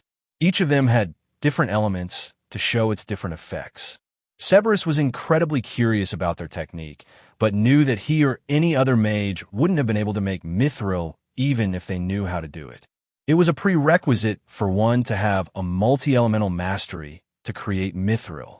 Cerberus was sure of it after he saw the demi-humans create one from scratch. This meant that only Michael's allies could create mithril, because only they had mastery over all elements. Severus wasn't that disappointed with this. Even if he couldn't replicate it, there was still a lot of knowledge hidden within the mithril that he would like to study. Thank you, Michael. With these wands, we can find out more about the mysteries of mithril, Cerberus said as he accepted the wands and placed them in a safe chest. I feel like there's still a lot more we can do with mithril, so it's assuring that we're not the only ones who are trying to study it, Michael replied. He wanted to find more uses for mithril, and having a renowned 8-star mage's insight was a tremendous help. If you get the chance, you must visit the Guild of Arcana. I'm sure that if you present them with a mithril artifact, you will gain their favor, which will be a tremendous help in your endeavors, Cerberus advised. What do you mean? You're planning on expanding your business to the Queen's region, right? Well, you will find a lot more obstacles in spreading your Reborn products there than you did here in the King's region. The Guild of Arcana has a lot of connections, especially in royal and sovereign territories. I'm sure that with their help, you can much more easily establish your company there. Michael knew that expanding into the Queen's region was a lot more troublesome than in the King's region, but he didn't know just how much. Can you tell me more about these obstacles?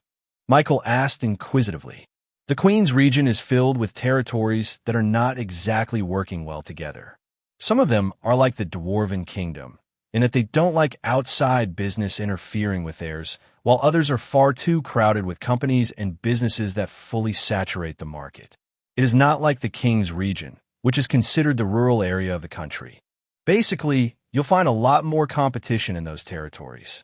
Even if your products are really good and well-liked by the customers, it won't matter if the lords of that territory refuse to let you sell it in their land.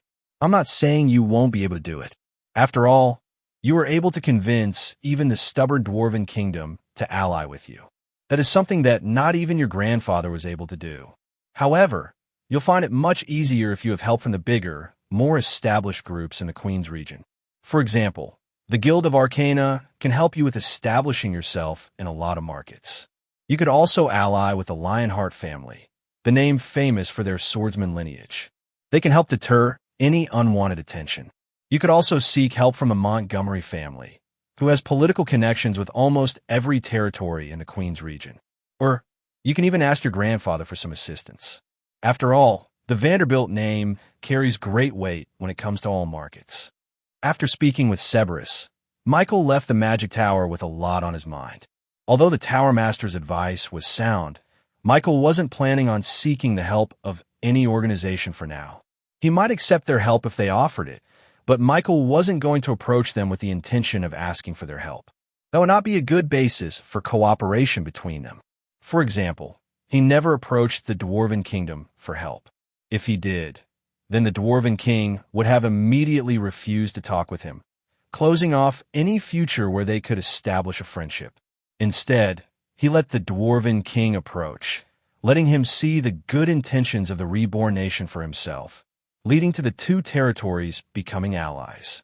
This became even more important since he didn't know anything about the Guild of Arcana, the Lionheart family, the Montgomery family, or any other organization in the Queen's region. He didn't know the political landscape, wherein allying himself with one family could end up going against another organization. As for his grandfather, Michael didn't feel the need to ask him for help either. Although he was a Vanderbilt in name, Michael never really felt attached to his surname. He was especially more detached once his grandfather failed to show up at their important meeting about a year ago. Michael didn't want any bigger inheritance from the Vanderbilt wealth. He was incredibly satisfied with inheriting the desolate and useless parched lands. However, Michael thought it would have been nice if his grandfather had taken the time to actually meet with him.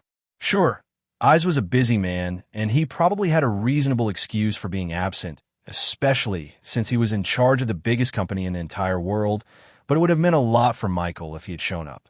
That was the reason why Michael didn't want to ask for help from his grandfather. He didn't need to anyway. He was confident in Castell and his Reborn products that they could break through the Queen's region market by themselves. Michael walked out of the Magic Tower and saw that just on the other side of the street, there was a large line of people queuing up at a ticketing booth with the name Reborn Taxi painted in large text on its signage. This was a new business that the Reborn company started, acting just like the taxi services in Michael's previous life. And even though they produced a lot of automobiles for this taxi business, it seemed that the demand for them still far outweighed their supply. There was a very long line that crossed the entire street, filled with people waiting for their turn to hire a Reborn taxi. Michael walked to the end of the line and waited for his turn for an entire hour. Even though Michael could have arrived at Castell's office in a single moment, he decided to go there the normal way. He waited in the Reborn taxi queue, just like everybody else. Once it was his turn, he bought a ticket from the booth attendant.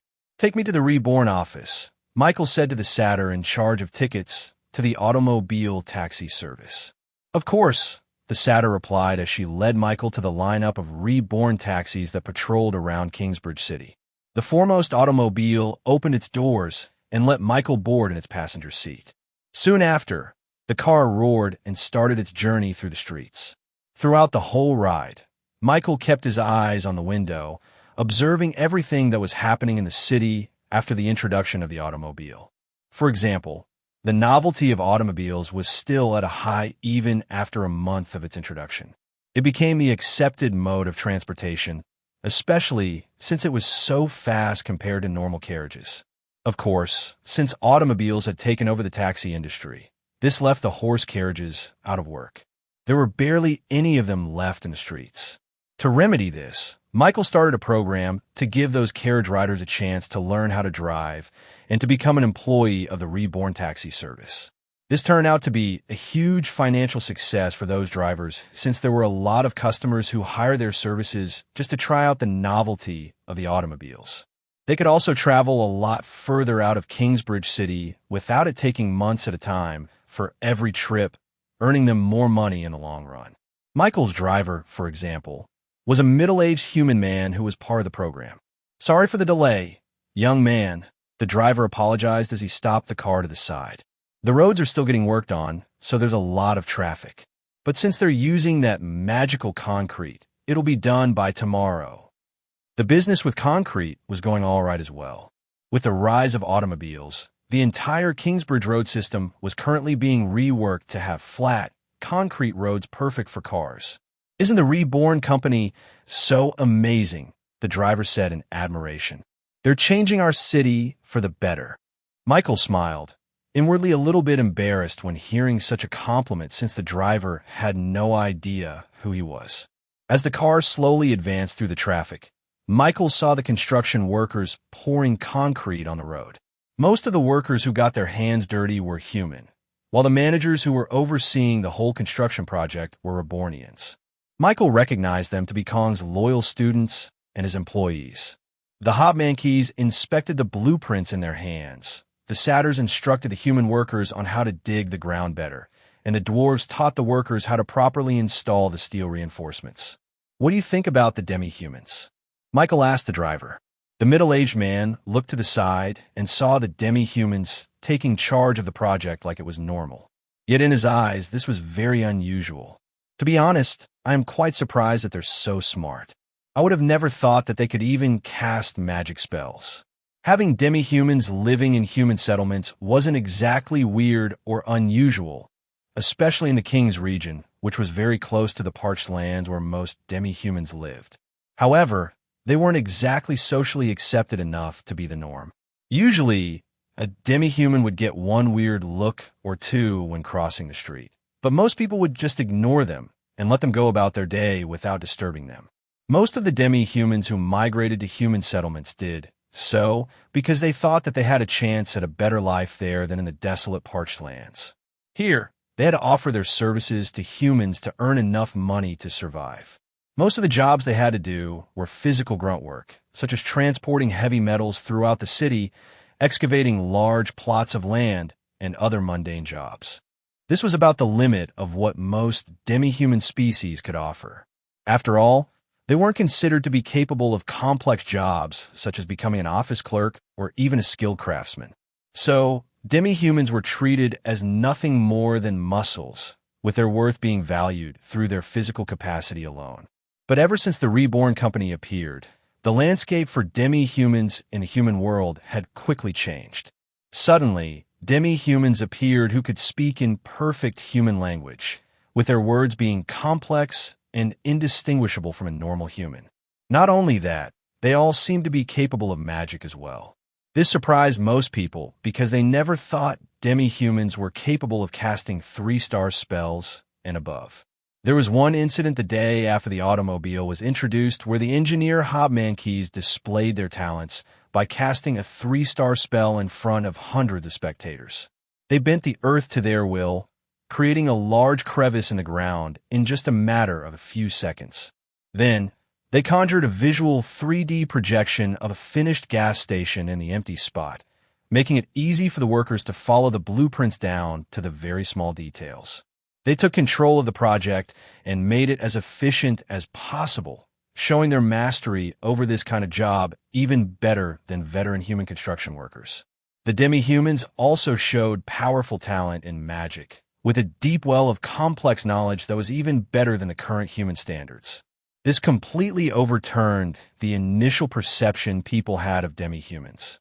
People thought they were just simple creatures, like animals that gained sentience and could only speak the bare minimum of the human language. But what they showed that day put them on the very same level as humans, both having the capacity for higher and more complex thinking. As more demi-humans came to take control of the Reborn businesses all over the region, it became more and more widespread throughout the days. Suddenly, it became normal to see Alamias selling fish in the wet market, haggling and bargaining with the customers. It became normal to see a very intimidating centaur patrolling the Reborn offices to keep it safe through the night. It became normal to see satyrs driving around the streets in large trucks, carrying supplies and shipments for the company. It also didn't take long for people to realize that these demi-humans were incredibly talented individuals, each being extremely good at their jobs. For example, the Reborn company delved into the vegetation business, selling their excess crops and harvest yields to every market in the King's region. And it was clear from the get-go that their harvests were much bigger than normal. Their carrots were more orange and a lot longer, their cabbages were a lot leafier, and they were even selling crops that were completely out of season. It was clear that the demi-humans of Reborn were on a whole different level. They were even a lot wealthier than people even realized. There were a lot of hobmankeys, satyrs, and dwarves who chose to buy their own house and lot in the city because they were going to stay here for a while to finish up their projects. They bought properties in the middle of the city itself, despite its high prices. It must be mentioned that Kingsbridge was considered a wealthy city, with rich and affluent citizens dwelling inside. But even then, the demi-humans of Reborn did not fall behind in terms of pure purchasing power.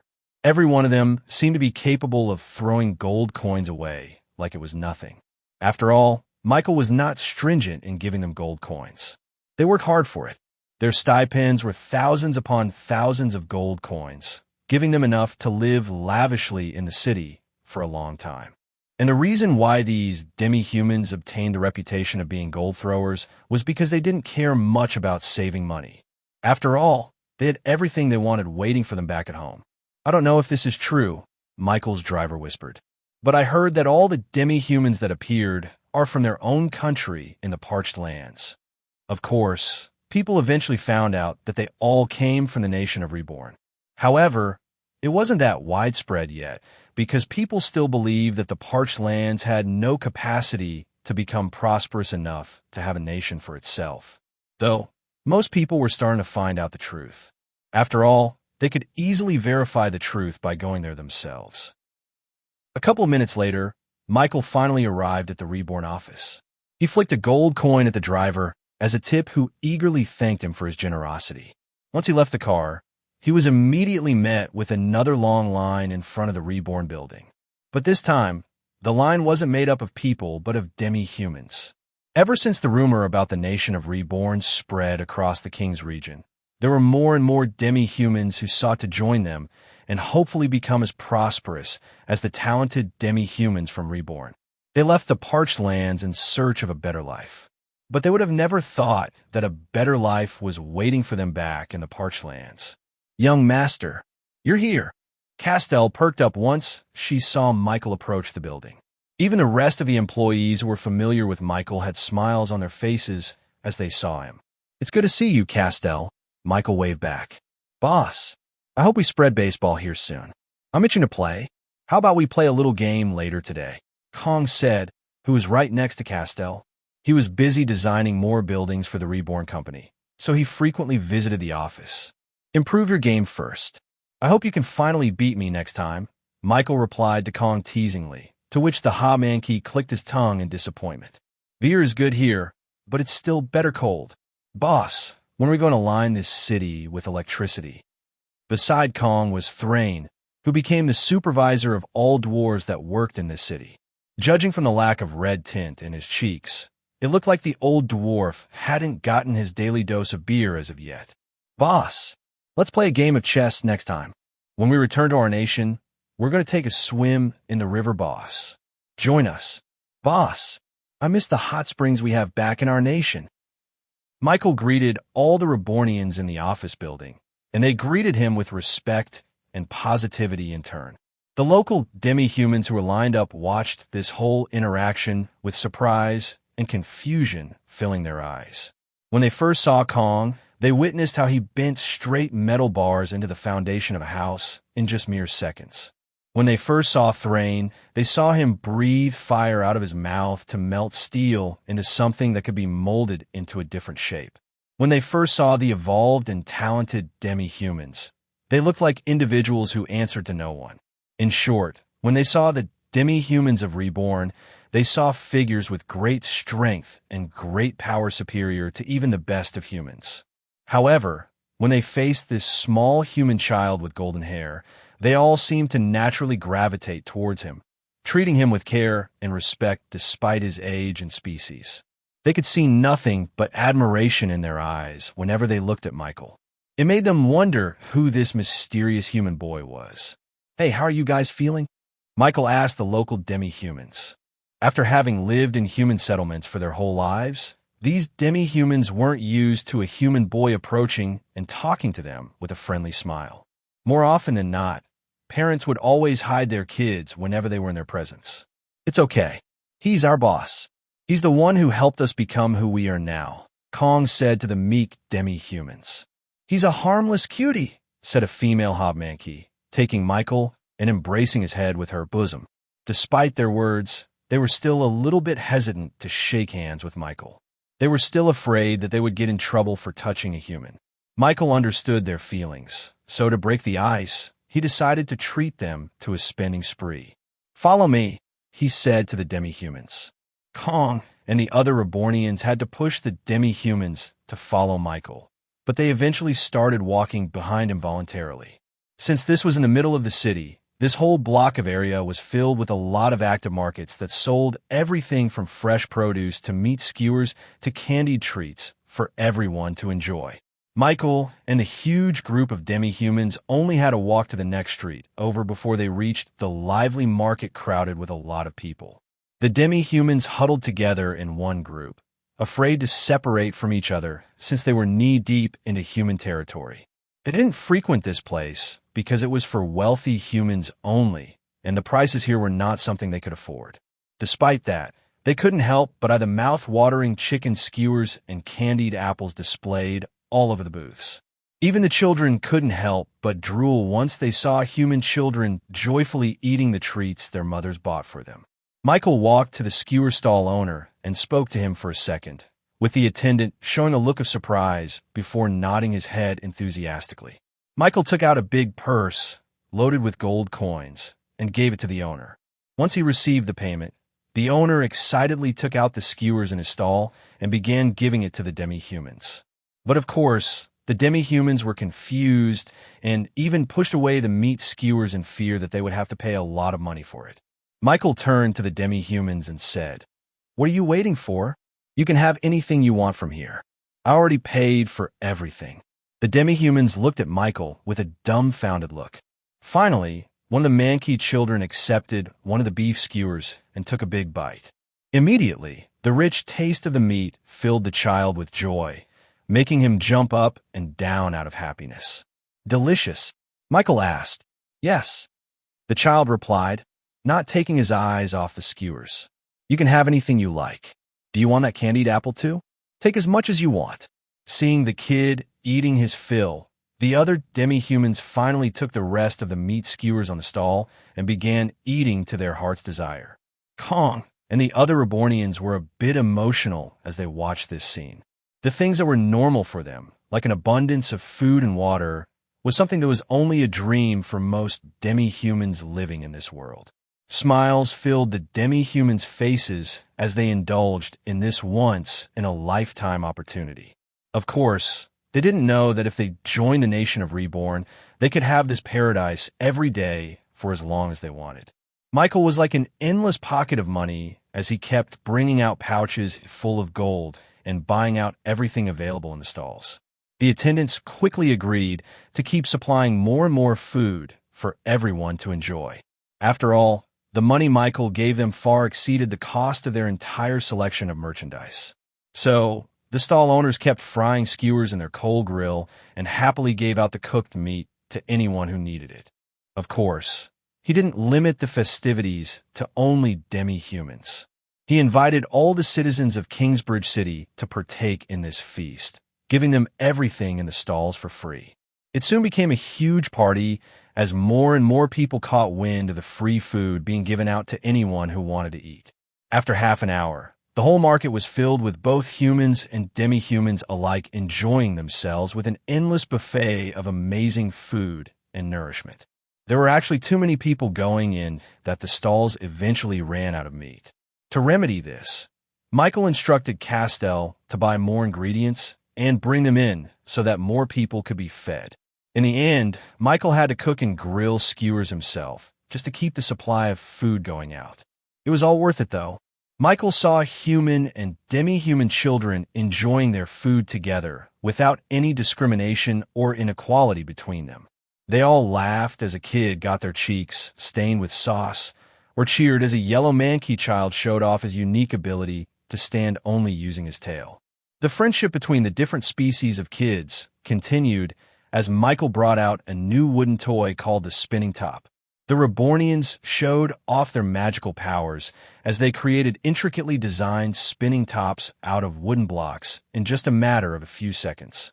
The children were immediately fascinated with the toy and began to play with each other. Meanwhile, the adults enjoyed themselves as the Reborn company supplied cold draft beer to the market. The Rebornians taught the humans how to drink beer properly, sharing stories and greetings in the meanwhile. The demi-humans partook in this as well, and on this joyous occasion, they found out that the humans treated them the same as other humans. This was probably the first time demi-humans and humans talked to each other without any pretense and simply enjoyed each other's company. As more and more people heard about this spontaneous event, they began to wonder how it all began in the first place. All the people asking were pointed towards one boy, whose hair was golden, eyes kind, and a smile that infected everyone that saw him. That boy paid for everything here? Oh my, who is he? How can he afford such lavishness? It doesn't matter how rich he is. What matters is that he's giving away food for free. Newspaper journalists immediately asked around the stall owners and quickly found out that everything was bought and paid for by none other than Michael Vanderbilt, the youngest son of the wealthiest family in the entire world. Although they knew that his family was extremely wealthy, they would have never thought that he would essentially give away free money on such an ordinary day. Not only that, people observed that all the special and talented demi-humans seemed to be close with Michael, as if he had a personal connection with them. Hey, I heard a rumor. I don't know if it's true. What is it? Some say that it's this young kid that owns the Reborn company. What? The Reborn that sells faucets and automobile cars? The company that earns millions and millions of golds every month? That company is owned by this kid. Although Michael never hid the fact that he was the owner of Reborn, he never did anything to advertise it either. When he visited the Reborn office, most people thought that he was just another customer who wanted to buy a lot of stuff from the Reborn. After all, he was a wealthy kid. Never in a million years would they have thought that he was the one who started this whole operation and that all of the products being sold were his ideas. But that doesn't make sense. He's a Vanderbilt, right? Why didn't he just use his family's company to sell his products? It was also common knowledge in the King's region that the Reborn company had toppled the Vanderbilt business in this area of the country. They quickly took over every business in the King's region, leaving the Vanderbilt company to partially withdraw from the King's region. For other people, it didn't make sense why Michael would compete against his family's business. Don't you know? The legendary Eyes Vanderbilt announced that the entire wealth of his company and his name would be given to his chosen successor. They say that anyone with a Vanderbilt name can inherit all his riches as long as they prove themselves worthy. It's not just decided through seniority. Maybe Michael Vanderbilt is trying to lay claim that he is worthy of inheriting his grandfather's wealth by creating a company from the ground up.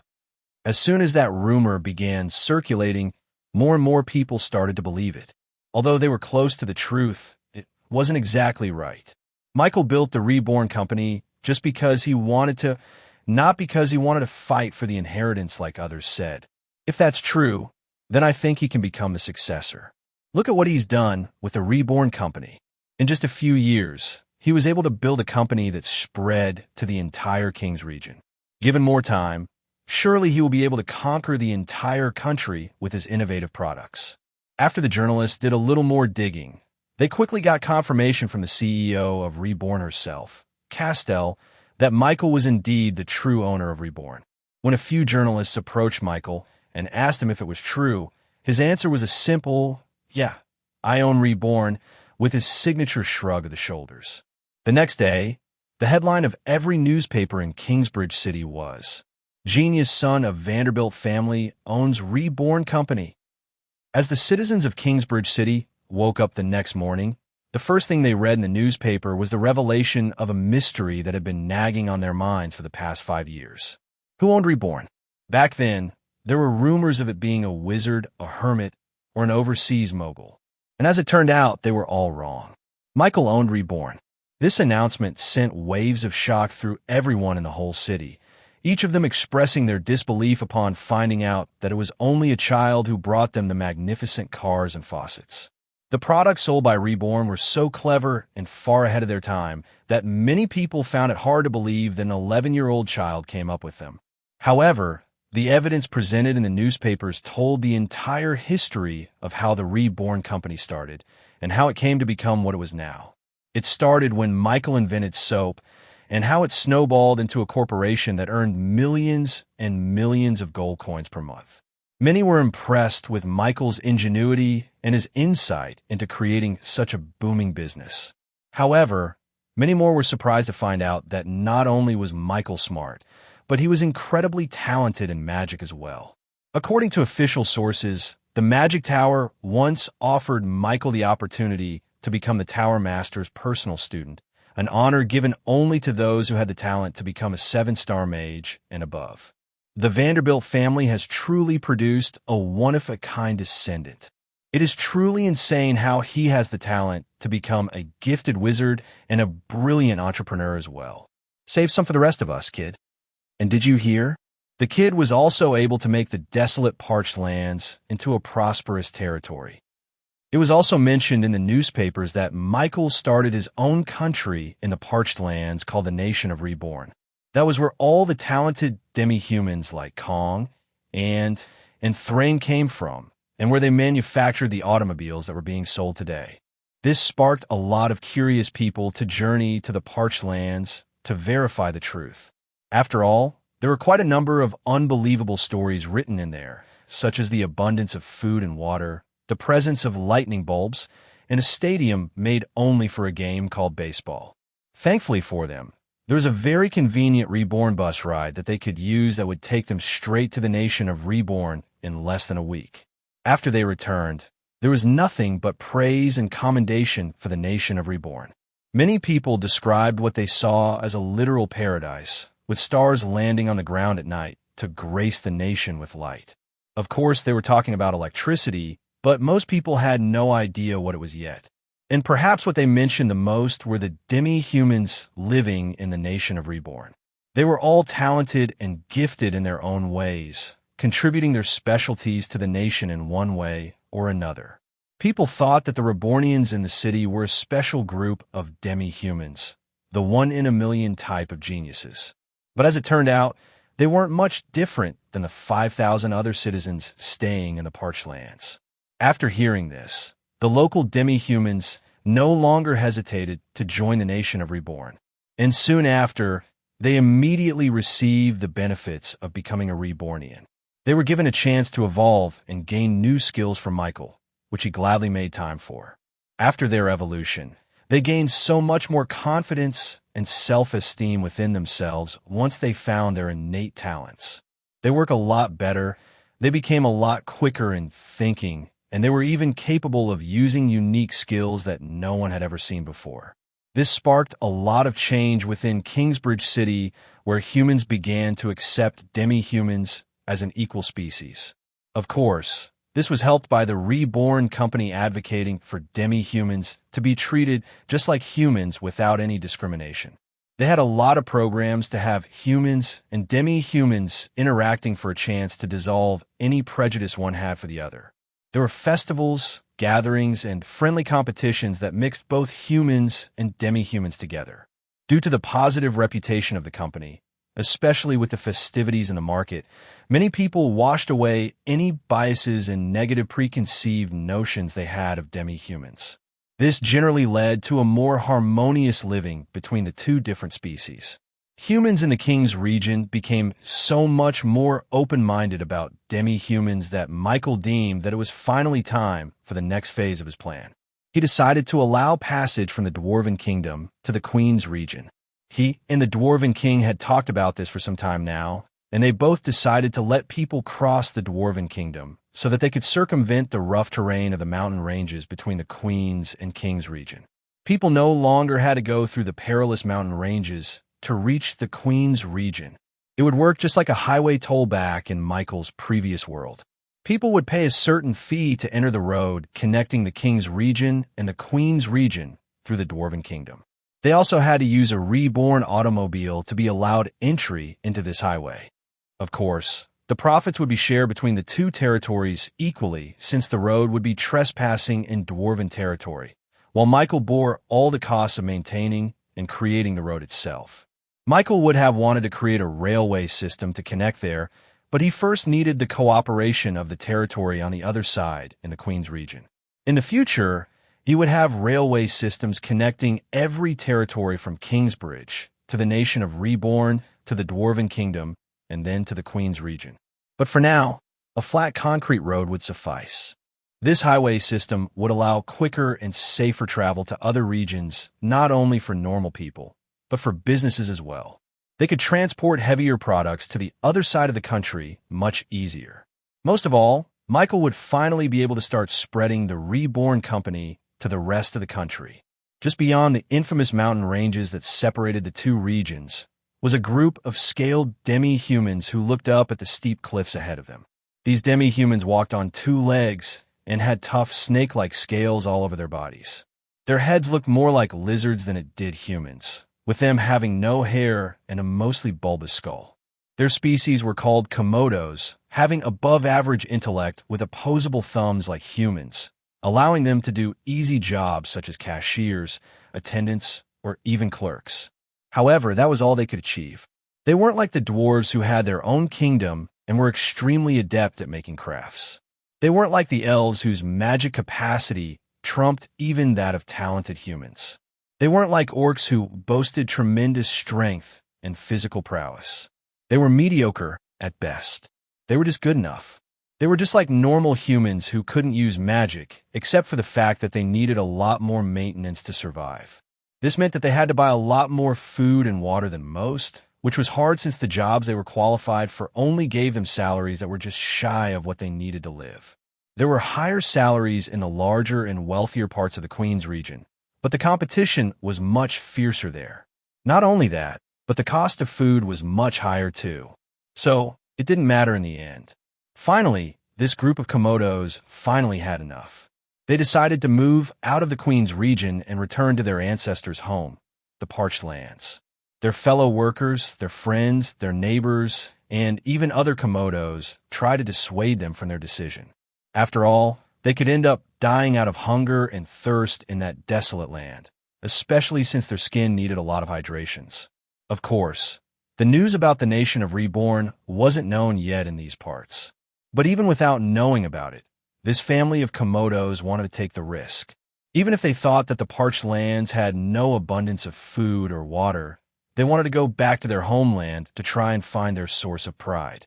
After all, their ancestors were once a proud species of demi-humans, famous for being closely related to the strongest and mightiest race in this whole world.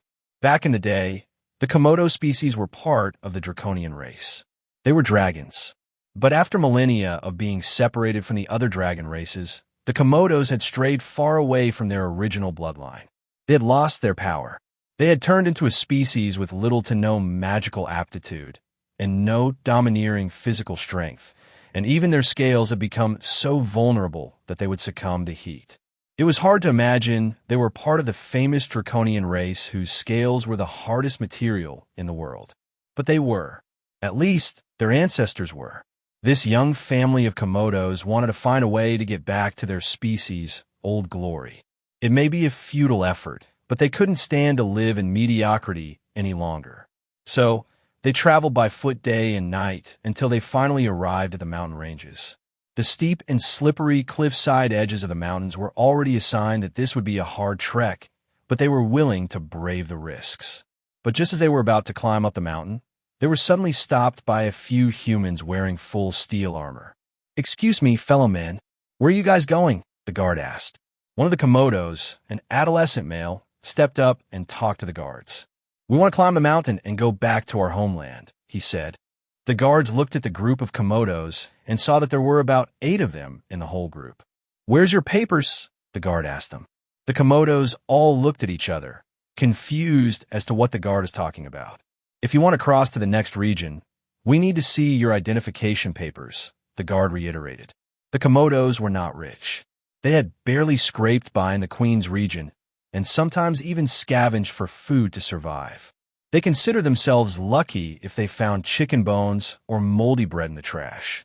Identification papers were only available to those who were permanent residents of a territory, meaning those people who bought a house of their own. The Komodos were basically homeless, which meant that they didn't have any identification papers. Their parents and their parents' parents wouldn't have one either. "We don't have any paper," the male Komodo answered politely, hoping that the guard would let them through. The guard pursed his lips. It was clear that he was pitying the Komodos, but there was nothing he could do. It was policy for them to refuse any entry into the king's region without proper identification. "I'm sorry, but if you don't have any identification, I can't let you pass. And if you try to enter despite my warnings, then I am obligated to use violent force to stop you." The Komodos' faces turned into one of disappointment and dismay. They spent their entire wealth trying to get here to this point. If they ended up going back to where they came from, they would be essentially worse than when they left. They wouldn't have food or water to survive. "Please, sir, can't you just make an exception for us? Is there anything we can do? We are desperate. This is our last chance." In their desperation, they kneeled to the ground and begged. But despite their pleas, the guard was steadfast. As much as they would like to help them out, he needed to watch out for himself. He would be committing a crime if he let them pass through without proper identification. "What's going on here?" Just then, a woman's voice entered the scene. "What's going on here?" This voice came from a very young woman, about 10 years old, as she slowly got off her ornately designed carriage and approached the prostrating Komodos. Everyone turned to look at her. She had long flowing black hair, round black eyes, and red pursed lips that showed concern for the demi-humans. She walked towards them with grace and aplomb. If she had a book on her head, it wouldn't fall out even if she walked on rocky terrain. It wouldn't even wiggle. If that wasn't enough to ascertain this young lady's background, then her personal effects certainly would. Her dress was made out of very expensive red silk and fine linen adorned with gemstones around the hems of her garments. The carriage was also something that the Komodos only saw royals use extensively. Not only that, there was a whole fleet of supporting carriages behind her, which was clearly there to escort this young lady to wherever she planned to go. "Young miss, we're simply here to do our jobs. These demi-humans want to cross the mountain ranges, but they do not have any identification papers," the guard said, his tone a little bit more respectful. He recognized that she seemed to be from a more affluent family. The young woman looked at the Komodos. "Is this true?" she asked them. They shied away from her gaze. As peasants, this was perhaps the first time they were this close to someone who looked like she was of noble birth. "Yes, it's true," they said. "We are nomads with no home to stay. We don't have any papers to show our identity, but we just want to go to the parched lands and return to our homeland." The girl took a deep breath. She had always hated the identification paper policy in this country. It always discriminated against the demi-humans who weren't socially accepted into society. She kneeled to the ground and leveled eye to eye with the Komodos, never minding the fact that her dress would be dirted by the dirt and dust on the ground. The Komodos looked at the young girl, surprised as she lowered herself to their level. She didn't have to do that. It was clear that she was from a wealthy and affluent background, yet she wasn't snobby or elitist. She looked the Komodos in the eyes and was unafraid to get close to them. Do you want to join me? My friends and I are journeying to the King's region as well. We have some spare room in our carriages, she said as she took off her gloves and offered her hand to them. The Komodos looked at each other, a little bit confused and apprehensive.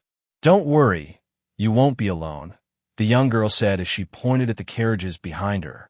The doors opened as demi-humans of all kinds and varieties walked out of the carriages and proudly showed themselves to the world.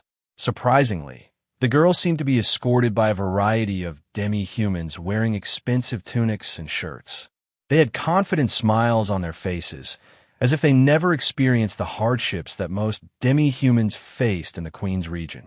These are my escorts, the young girl said. As you can see, I don't discriminate against demi-humans. I advocate for them. The Komodos were amazed at seeing other demi-human species riding in their own carriages. They seemed dignified and proud to be demi-humans, unlike the Komodos who had lost all pride for their own species. But what about? The Komodos said, meekly looking over to the guards. Young miss, even if you take these demi-humans, they still cannot cross over to the King's region. They don't have their identification papers, the guard said. Just then, another guard suddenly noticed the emblem on the young girl's carriage. It showed the depiction of a constellation of stars in the night sky. That's the insignia of the Montgomery family, he shouted. Her black hair, distinguished looks, and her demi-human escorts. This young girl must be Una, the youngest daughter of the Montgomery family. Upon hearing this, the original guard realized his mistake and quickly changed his attitude, standing on guard and not daring to look like he was slouching. I apologize. I didn't know what I was saying. You can proceed as you please. The Montgomery family was famous for their diplomatic connections within the entire country. They were the people responsible for mediating any conflict in all regions, settling any debates as an unbiased third party. Because of the nature of their job, the Montgomery family had diplomatic immunity. After all, to mediate conflict between two territories, they needed to visit these places without any obstruction, or else they wouldn't be able to do their job. Fortunately, the benefits of diplomatic immunity meant that things like identification papers were not a problem for the young girl. Since the Komodos were now part of Yuna's escorts, they were now an extension of herself. If the guard denied them entry, then they would essentially be denying Yuna's entry as well. By doing so, the guard would commit a crime equivalent to treason. So, they quickly dispersed, afraid that they would get into more trouble. See, there's no problem. You can cross the mountains with us, Una said with a smile. The Komodos were amazed. They had never seen a guard act like this just because they heard someone's last name. They thanked Una, almost crying as they did so. Since they were joining Yuna's escort, they didn't have to walk all the way there. This dramatically lessened the hazards in the mountain ranges, especially since Una had a lot of help with her. They shared stories during the trip, with the demi-humans under Yuna's employ telling the story about how Una turned their lives around and gave them a home. Una also listened to the Komodo's story and felt sorry for them. She offered to take them in and pay them a decent salary, but the Komodos refused. They didn't want to stay in the Queen's region anymore. We want to reconnect with our homelands and hopefully find our pride, the previous source of strength of our ancestors. That is why we want to go back to the parched lands. How about you, Miss Una? Why do you want to go to the King's region? Una tucked her black hair behind her ears. I'm here to find my fiancé, she said. His name is Michael. Michael Vanderbilt. Fudge, the lovable but edgy slime, spent most of his time doing the very serious and very important job of looking over the King's region, which was essentially his master's kingdom, as he would like to call it. No one shall pass my sight, Fudge said as he stood on top of a tree, overlooking the whole mountain ranges. I am as swift as the wind and as invisible as the air. I shall spread my master's words to the furthest lands that light can touch, he declared with a serious voice. Sir Fudge, are we done here? Below him were some Rebornians who were forced to role-play as Fudge's loyal shadows. Michael had tasked them to go with the slime's playtime and make sure that he didn't cause any trouble. Despite Fudge's big promises and his serious words, The Rebornians simply couldn't treat him seriously. Case in point, Fudge suddenly dropped down to the ground and raised his hand towards an innocent little squirrel that had burrowed out of her lair. "You, what are you doing here? Are you infiltrating our territory? Tell me now." Squeak. Of course, it was nothing more than an ordinary and defenseless animal that was horror-stricken from seeing Fudge's violet body suddenly descend from the air. It was so scared that it suddenly dropped a little present for Fudge. You're a normal squirrel. I knew that. I was simply testing you," Fudge said as he let the squirrel go back into his burrow. As a consolation, Fudge gave the little guy an acorn for his troubles. Although he was a little bit quirky and weird, the Rebornians still adored their boss Fudge. Despite his antics, his kindness was overflowing to the point that it could completely overshadow his tendencies to be too caught up in his fantasies. But of course, that didn't mean that they wanted to go along with his make-believe ninja club. "Come guys, let's practice throwing shurikens at wooden logs and running on water. You guys still run like humans. From now on, I want you to run with your hands on your back." The Rebornians sighed. "Sir Fudge, I think it would be best if we return." But before they could say anything else, Fudge raised his hand and made them stop talking. "What's that? I feel something is coming. It's probably peddlers coming from the Queen's region," his attendant said. "Boss said that we shouldn't bother them when they come." "Nonsense," Fudge said. "Who knows?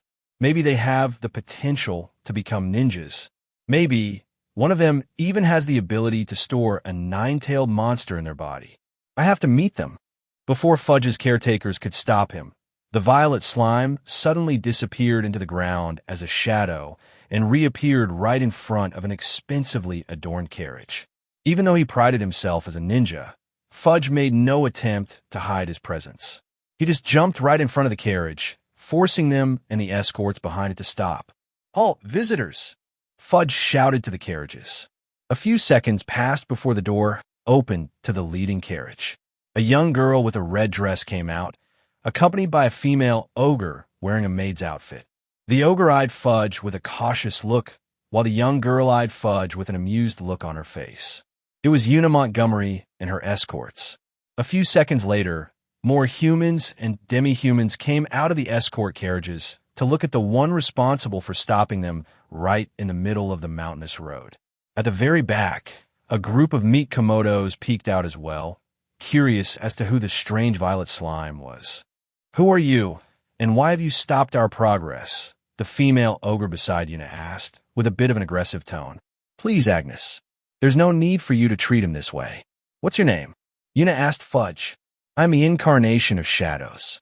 I am a seeker of the void. I am everywhere and nowhere at the same time. If you have any malicious intent against my master, then I will know even before you think of it. That is because I am a ninja." Fudge jumped up in the air, transforming his violet body into a ninja outfit, complete with the hood, the bandana, and the metal plate. Agnes and the rest of Una's demi-human escorts looked at Fudge with a strange gaze. They didn't know how to respond. Despite his words, he didn't look intimidating at all, especially with his weird getup. Sorry. He means no harm. He's actually a very nice slime." Finally, the Rebornians in charge of being Fudge's caretakers arrived and quickly resolved the situation. Seeing the fellow demi-human Rebornians, Agnes and the rest of the escort let down their guards. Just from one look at the Rebornians, Agnes immediately recognized it as the same relationship as parent and child. The Rebornians looked like exhausted parents who always tried and failed to rein in their troublesome child. Agnes changed her opinion of Fudge. At first, she thought he was a dangerous individual, but now she thought of Fudge as a harmless idiot. "He's our boss pet," the Rebornians said apologetically. Fudge took offense to that. "I'm not Master's pet. I am his ninja," he shouted to them. But nobody seemed to believe him. Even Agnes and the rest of Una's demi-human escorts looked at Fudge as if they didn't believe a word that he said.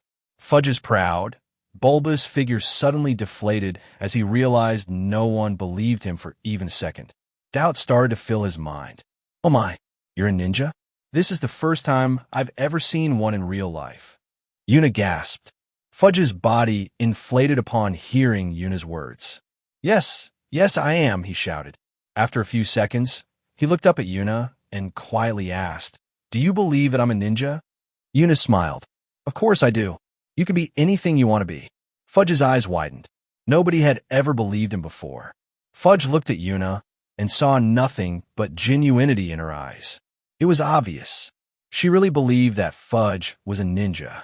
This was the first time anyone had ever believed Fudge's claims to be a ninja. Most of them didn't even know what Fudge was talking about, and even if they did, then they would always treat him like a child telling bold lies. If you're a ninja, can you run on water? Can you clone yourself into a wooden log? Yuna asked, with her eyes completely filled with curiosity. Yes, yes, I can. Fudge shouted enthusiastically. I can do more. I can use a mystical eye and trap my enemies into an illusion. Whoa, Yuna said as she slowly clapped for Fudge. Meanwhile, the Rebornians, and even her personal attendant Agnes, was surprised that Yuna was going along with the slime's fantasies. Even fellow Rebornians and demi-humans would cast Fudge's words as nothing more than role-playing, but Yuna treated it as if it was real. Tell me more, Yuna said. Fudge jumped into Yuna's arms and began to tell her all of his antics and his ambitions in the world, just like a child would when a teacher asked them about what they wanted to achieve in their life. Sorry about this, the Rebornian Hobmankeys said. No, it's fine. The young miss is quite fond of demi-humans. This is not the first time she has picked up a cute pet from the side of the road. No offense, Agnes said, looking fondly at Yuna. The Rebornians didn't feel offended. After all, even they refer to Fudge as a cute pet on the side of the road sometimes. Are you here to travel to the King's region? If so, then we can help you get to where you want to go, the Hobmankeys said. Agnes nodded. We would be grateful if you did. We want to stop by Maplewood Village, just beyond the mountain ranges, so that we can replenish our resources. We can certainly do that, the Rebornians replied. With their help, Yuna and her escorts safely crossed the dangerous mountain ranges and finally reached the King's region. On the way, the Rebornians and Yuna's escorts shared stories amongst themselves. They introduced themselves as Yuna's personal guards that accompanied her everywhere she went. And in this particular mission, their job was to escort the young lady to the Magic Tower in Kingsbridge to meet the famous 8-star, tranquil, blazing king of fire, Cerberus Augendor. Agnes introduced herself as Yuna's personal attendant and her caretaker, serving her since her birth. Then, the Rebornians introduced themselves and told Agnes that they were part of the nation of Reborn. This confused Agnes at first. In all her research to prepare for this journey, she had never heard of a sovereign nation established in the King's region. When the Hobmankey explained that their nation had just formed, it finally made sense. In Agnes' mind, the nation of Reborn was just a small group of secluded people that decided to declare themselves as their own nation. It happened a lot in the Queen's region. Some people would even call a small plot of land the size of a house as their own nation. Oh, we're also part of company. You might have heard of it, the Hobmankeys mentioned. No, what's it called? The Reborn Company, he replied. Agnes dismissed it as nothing special. She hadn't heard of that company in the Queen's region, so she thought that it was just a simple business confined in one small town or village. What's that? Meanwhile, Eunice sat on her seat with Fudge on her lap when she suddenly caught sight of the flat concrete roads connecting to the Maplewood village. Agnes peeked out of the window of her carriage and saw it as well. Not only that, she also noticed something wrong with Maplewood village itself. I think we're in the wrong place, Agnes said. That doesn't look like Maplewood village. The Hobmankey shook his head. No, we're on the right track. That is Maplewood village. Despite that, Agnes couldn't believe what she was seeing.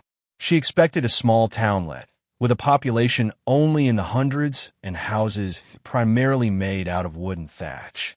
But what she caught a glimpse of was something completely different. There were big stone houses reaching 2 to 3 floors. There were flat roads coming in and out of the village, and even from far away, they could see that the place was jam-packed with people in the middle of the day. The King's region was considered to be the rural area of the country, more so in the Maplewood village since it was so far away from the capital, Kingsbridge City. But somehow, Maplewood village looked more like a city from the wealthier parts of the Queen's region. Agnes couldn't believe it.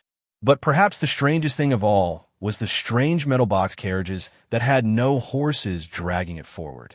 Agnes thought that there was a beast hiding inside the vehicle, especially since it was roaring as it drove forward. After a few more minutes, they finally reached the Maplewood Village, allowing the locals of the Queen's region to witness the miracles of the Reborn Company products firsthand. Whoa, the road is so flat. What are those strange carriages? How was that metal flowing with water? They saw people washing their fresh produce on the metal faucets, treating water as if it was just a free resource. They saw people lining up to get on a large carriage called Reborn Taxi. They felt as if they were looking at a completely different world. The flat roads, the stone buildings, and now this strange carriage. A lot of things have changed in the King's region. Agnes exclaimed, "Oh yeah, our boss did that." The Hobmankeys replied casually. He seemed to have inherited Michael's tendency to be nonchalant in his responses. "Huh?" Agnes blurted out. Meanwhile, Una looked around Maplewood Village with complete shock and awe written all over her face. Seeing this, Fudge couldn't help but be proud. "Isn't my master so great? I'm sure if you meet him, you'll like him. He's nice just like you." Anyone from the Queen's region would be stunned if they saw what was happening in the King's region. The plumbing system alone would cause a commotion among the wealthy for its clean and efficient way of disposing of waste. Even the richest territories in the Queen's region still used manual labor to gather water from a well or had to hire a water mage for their services. The fact that even a remote village in the middle of nowhere could have easy access to water with just a simple twist of a lever made their lives so much better than even kings, queens, and royals. But perhaps the most intriguing product Reborn offered was their automobiles, which used no magic nor horses to power themselves to run at speeds that were only below that of dragons. This magnificent piece of machinery could solve the distance problem in the Queen's region. Most of the obstacles businesses and even armies faced in the Queen's region was the fact that it took a long time for people to traverse from one territory to another.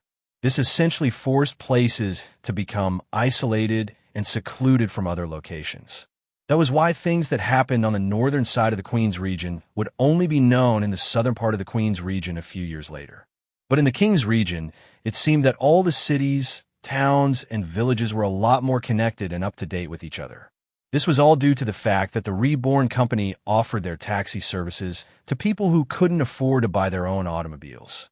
Now, people near the parched lands could visit the further side of the King's region within just a few days of travel. Business boomed, with companies using their newly purchased trucks from the Reborn Company to good use. Agnes looked at the products sold on the Maplewood Village's wet markets and saw that it was a lot more diverse than before, offering the signature moist herbs of the Grass Valley and even the dried delicacy cactus fruits in the parched lands. From what she heard, these could cost up to tens of gold coins. But now, it could be bought with silver coins. Agnes thought about the other expensive products in the Queen's region. If they had automobiles, it would allow impoverished territories lacking food and nourishment to finally break free from the high taxes and prices that vendors impose on them. "This road is so flat," Eunice said. "What is it called?" Fudge jumped up from her lap and landed on her head. "It is called concrete, and it is something that my master came up with." The Rebornians further explained the benefits of concrete and how it could be used to create entire roads and buildings in just under a few days. It was cheap too, so most territories began to implement them in their buildings, upgrading them to concrete. "Amazing," Agnes praised. This concrete would settle so many problems in the Queen's region. Fudge peeked at Eunice's face from above her head. "You guys are from the Queen's region?" he asked her. "Yes, that's where I was born," she answered. "You didn't have to go through the dangerous mountain ranges. Didn't you know there was a really big earthquake a year ago? It created a really big landslide. It could have happened to you too," Fudge said with a worried look. "I don't want my only believer to slip and fall. If you're gone, who's going to believe that I'm a ninja? When you visit next time, you should use our highway." Una looked at the violet slime. "There's a highway here?" "Yes, our boss is about to open a road connecting the King's region to the Queen's region," the Hobmanke explained. "But how is that possible?" Angie's asked. "The mountain ranges are far too steep and dangerous to build in. even with your concrete roads. You just said that there was a landslide here a year ago, so the road would only last a year or so before it gets destroyed. Fudge jumped up from Yuna's head and landed on the ground. He crossed his blobby hands against his chest and turned his head up, with his non-existent face brimming with pride. Who said we built it in the mountain ranges? Master has already struck a deal with the Dwarven King about creating a road that goes around their kingdom. Fudge exclaimed. Agnes and Yuna couldn't hold in their surprise and stood there, stunned in silence. Even as a child, Yuna had already been taught and trained about every species, territory, and nation located in this country. Her family propped her up to be the foremost diplomat in the entire world. To do that, she had to be aware of every political situation in the entire country, including those that were allied and at war against each other. In her history classes, a lot of alliances had formed, changed, and broken apart in the thousands of years of history in the country. It was normal to hear about a territory being allied with another territory for 1,000 years, but fall apart and become mortal enemies within just a few years. But never once did the Dwarven Kingdom change their stance about their closed-door policy. No one had convinced them. Neither the incentive of gold nor the threat of war could make them open their doors. Everyone thought that it would continue for the years to come. That was until this moment, when they found out that someone had successfully allied with the Dwarven Kingdom. The Reborn Company has a partnership with the Dwarven Kingdom? Agnes asked, her words stammering. Does that mean that you have access to the infamous Damascus steel? The Rebornians all nodded their heads, as if it were the most normal thing in the world. Agnes would have never known that they would witness a world-changing event right in front of their eyes. The Reborn Company was still unknown in the Queen's region right now, but she knew that that wouldn't last long. It was as if she was looking at a bomb with its fuse lit up. It was just seconds away from exploding and completely changing the landscape of the world by storm. Meanwhile, the Komodos were on their own in the Maplewood village, looking and observing everything there was to see. Unlike Yuna and Agnes, these Komodos weren't interested in seeing the new inventions of the Reborn Company. Instead, they were deeply interested in the demi-humans comprising the Reborn Company. Just from one look alone, they already knew that these demi-humans were different. They exuded so much more strength than the normal demi-humans, as if they were imbued with power from their very being itself. Yellow mankeys weren't that uncommon in the Queen's region where they were from. They had even seen blue mankeys performing in the streets and red mankeys hauling materials on the road. However, the yellow mankeys in the Reborn Company were completely different from what they were used to. Their faces looked much more human, with their back straight and their posture taller than normal. Weirdest of all was the golden streaks of design on their fur. Not only that, but these yellow mankeys could cast spells and skills that were much purer than even the elves they saw in the Queen's region. That wasn't supposed to be possible. From what they and everyone else knew in the Queen's region, yellow mankeys were the weakest race in the entire world. They didn't have the intelligence of humans, nor did they have the aptitude to cast any magic spells. They were worse than regular humans, and even worse than Komodos. But somehow, these Rebornians spoke the fluent human language and showed crafting talents even greater than dwarves. It wasn't just one of them. It was all of them. While they were walking around, they heard about a certain place with many names. Some people called it the paradise in the desert, while some called it the place where the stars land. It didn't take them to hear its official name, the Nation of Reborn. The Komodos approached the Hobmankeys working construction on the road and asked them about this nation. The Hobmankey happily talked to them with a proud smile on their faces, describing to the Komodos what they loved about their nation back in the parched lands. They were so enthusiastic about talking that they ended up just overlapping their sentences. The Komodos could only hear something about baseball, beer, electricity, food, and love. But even if they didn't know what the Mankeys were talking about, it was clear from their excitement alone that this was a place that they proudly called home. They talked extensively about their boss and how he was the one who gave them everything they had ever asked for and more. He was the reason why they were working here in Maplewood Village away from their families. They wanted to repay everything that Michael had done for them. After all, he was the one who evolved them into what they were now. Upon hearing this, the Komodos couldn't help but look at each other in complete awe and excitement. Could the nation of Reborn be the place where they could regain the glory of their species? Just the possibility of this thought made all the hardships they experienced getting here worth it. But of course, they didn't get ahead of themselves. The nation of Reborn looked like a literal paradise. If they wanted to join them, then they had to work for it, no matter the cost. "We want to be a citizen of your nation," the juvenile male Komodo said. "We are willing to do anything." The Hobmankeys gave them a big smile. "Sure, you can join us. There's a bus that leads you straight to the parched lands. You can take that." The Komodo looked confused. "And then what?" he asked the Hobmankey, expecting to hear more requirements. "You just need to get on the bus. Just tell the driver that you want to become a citizen of our nation, and you won't have to pay the fee. After you guys arrive in the nation, just look for Lolo or Kong. They'll tell you where you can build your houses." "That's it. Haha." The Hobmankeys chuckled. "There's nothing else. You become a citizen anytime you like." Excitement filled the Komodos' faces. They just needed to go back to the parched lands, and they could finally reach their dream. They could finally restore their pride.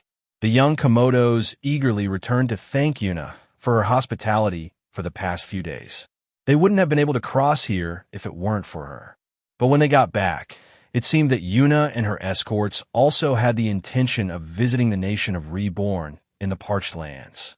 After hearing everything that the Reborn company achieved in just a few years, Yuna and her escorts had no choice but to see this nation for themselves. They decided to leave their horses and carriages in Maplewood Village and just use the Reborn bus taxi to go around the King's region.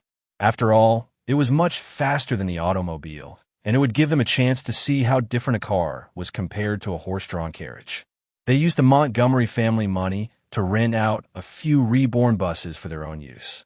The Komodos joined them again since they liked Yuna and the Demi-Humans company. After a few more hours of preparation, they were finally done to embark on the journey deeper towards the King's region. Before they left, Fudge said his goodbyes to Yuna and the rest of them. "It's too bad I can't join you. I still have a mission here to fulfill. My ninja code prevents me from running away from my responsibilities," Fudge said, sulking with his back against the wall like a tortured vagabond. Yuna peeked out of the window of the bus and pouted at Fudge. "It's too bad you already have a master," she said, pursing her lips disappointedly. "Don't worry. There's a way for you to become my master as well through a more official connection with my master." "I will work on it," Fudge whispered. "Huh? Did you say something?" "No, madam. It must have just been the wind," Fudge replied with a nervous laugh. Fudge waved goodbye as Yuna and her escorts departed on Reborn buses towards Kingsbridge City. They were going to stop by the capital of the King's region first before they journeyed to the parched lands. Despite how much Fudge wanted to join Yuna and tell her all about his ninja escapades, Fudge had to go somewhere else today. No matter how tempting it was to hear how fascinated she was about him being a good ninja, Fudge couldn't forget his responsibilities. But maybe he could slip by in their carriage for just a few days? "No, I have a job to do," Fudge scolded himself.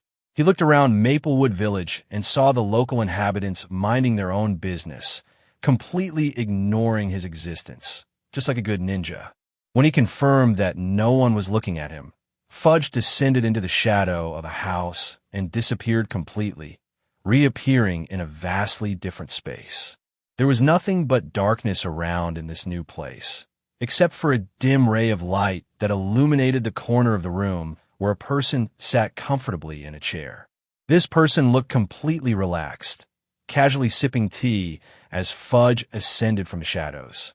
It seemed that this person expected to see the ninja's slime. "Fudge, our usual meetings aren't till 2 days later. Is there something urgent you want to report?" the person asked, their voice having a hint of boredom in its tone. "Yes, I have something amazing to share," Fudge replied as he bowed towards this person in the room. "Well, what is it? Don't leave me hanging and save me from the monotony and dullness of my life during these past few days," the person said expectantly. Fudge skipped closer to the person. "I was monitoring the borders of the King's region, performing my usual checks to observe everything that was coming in and out of the territory, when all of a sudden, I saw a squirrel dart past my eyes. I chased after it, thinking it was an enemy. But it turned out that I was wrong. Fudge, get to the point. The person interrupted, completely annoyed at Fudge's tendencies to stray too far away from the subject at hand. Right, Fudge replied. After that, we met some people who came from the Queen's region. Long story short, I found her. I found the perfect match for my master. The person sitting in the corner went silent for a few seconds.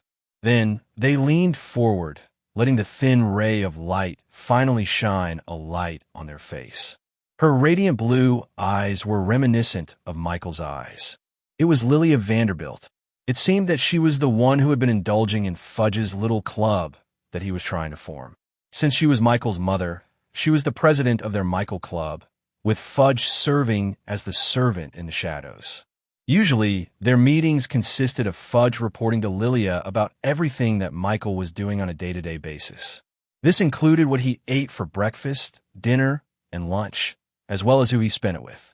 But as Michael's business began to spread across the King's region, and possibly even further, both Fudge and Lilia knew that they had to get more members to help them manage the club in the shadows. They had plenty of other members, Rebornians who had the talent to become a ninja like Fudge. However, they were just surface-level members. They still needed some high-level officers in their club. As of now, no one worthy had yet to show up for them to give this precious spot to.